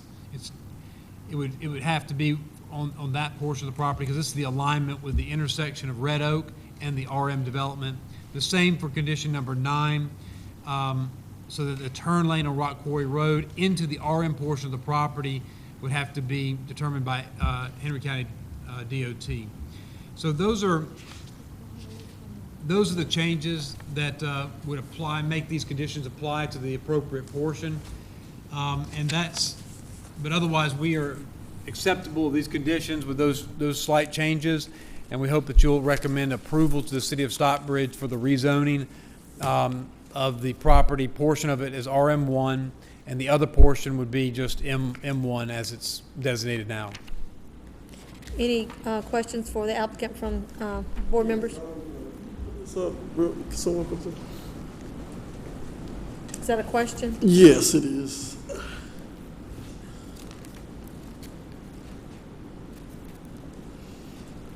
Mr. Welch, this is a photograph of what you said this particular project would indicate or would look like, or a prototype. Is that correct? Yes, this is. I think this is a facility that's in. I can't remember which this is one of the facilities we've built, our clients have built before. We have several. We have one over in Conyers, I believe it is, and Jim and Jason are here. They can tell you a little bit more about that, but it's not, sorry. You hit it again,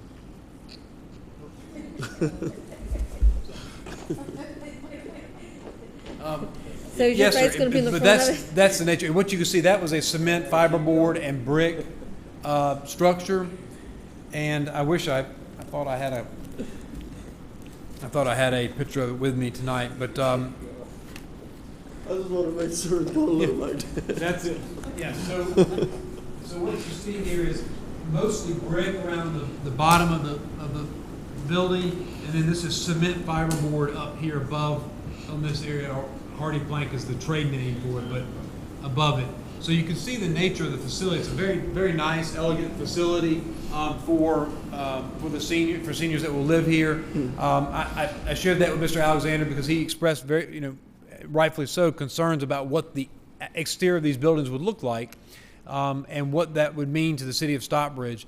And they have stringent ordinances already. Stockbridge does with respect to any multifamily developments. But I wanted to also emphasize that our commitment is to build in accordance with those ordinances, and we added that condition in addition to those ordinance requirements to make sure that it was going to be built with quality materials. Do you have any other questions? No, I don't. I didn't get the universal design for that property. I mean, I got it one for the trauma center, but is it the same or is it different? You didn't get that to us. Is condition number 2, which is on page 4 of your staff report at the very bottom under criteria point number 9. It says the RM1 portion of the subject property shall be developed as a 55 and older community meeting the requirements of the Fair Housing Act. And this is as it was originally written.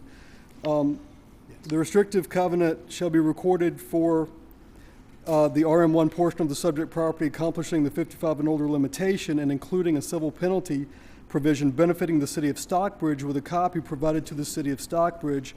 The equivalent of universal design shall be required for all structures. And staff doesn't have any objection to the additional language saying the principles of universal design as presented and so forth, as Mr. Welch has presented to you. The staff's recommendation remains for denial. Even though we recognize the benefits of the requested rezoning and subsequent development, the only objection I have, however, to the proposed changes to the conditions, as Mr. Welch has presented, is the language of should. Should doesn't require anything. The language should be shall, and that's what staff is looking for. If you should recommend approval. Any other questions for the applicant or staff? Okay, you may be seated. At this time, we're going to have 10 minutes for those who want to speak in favor of the case.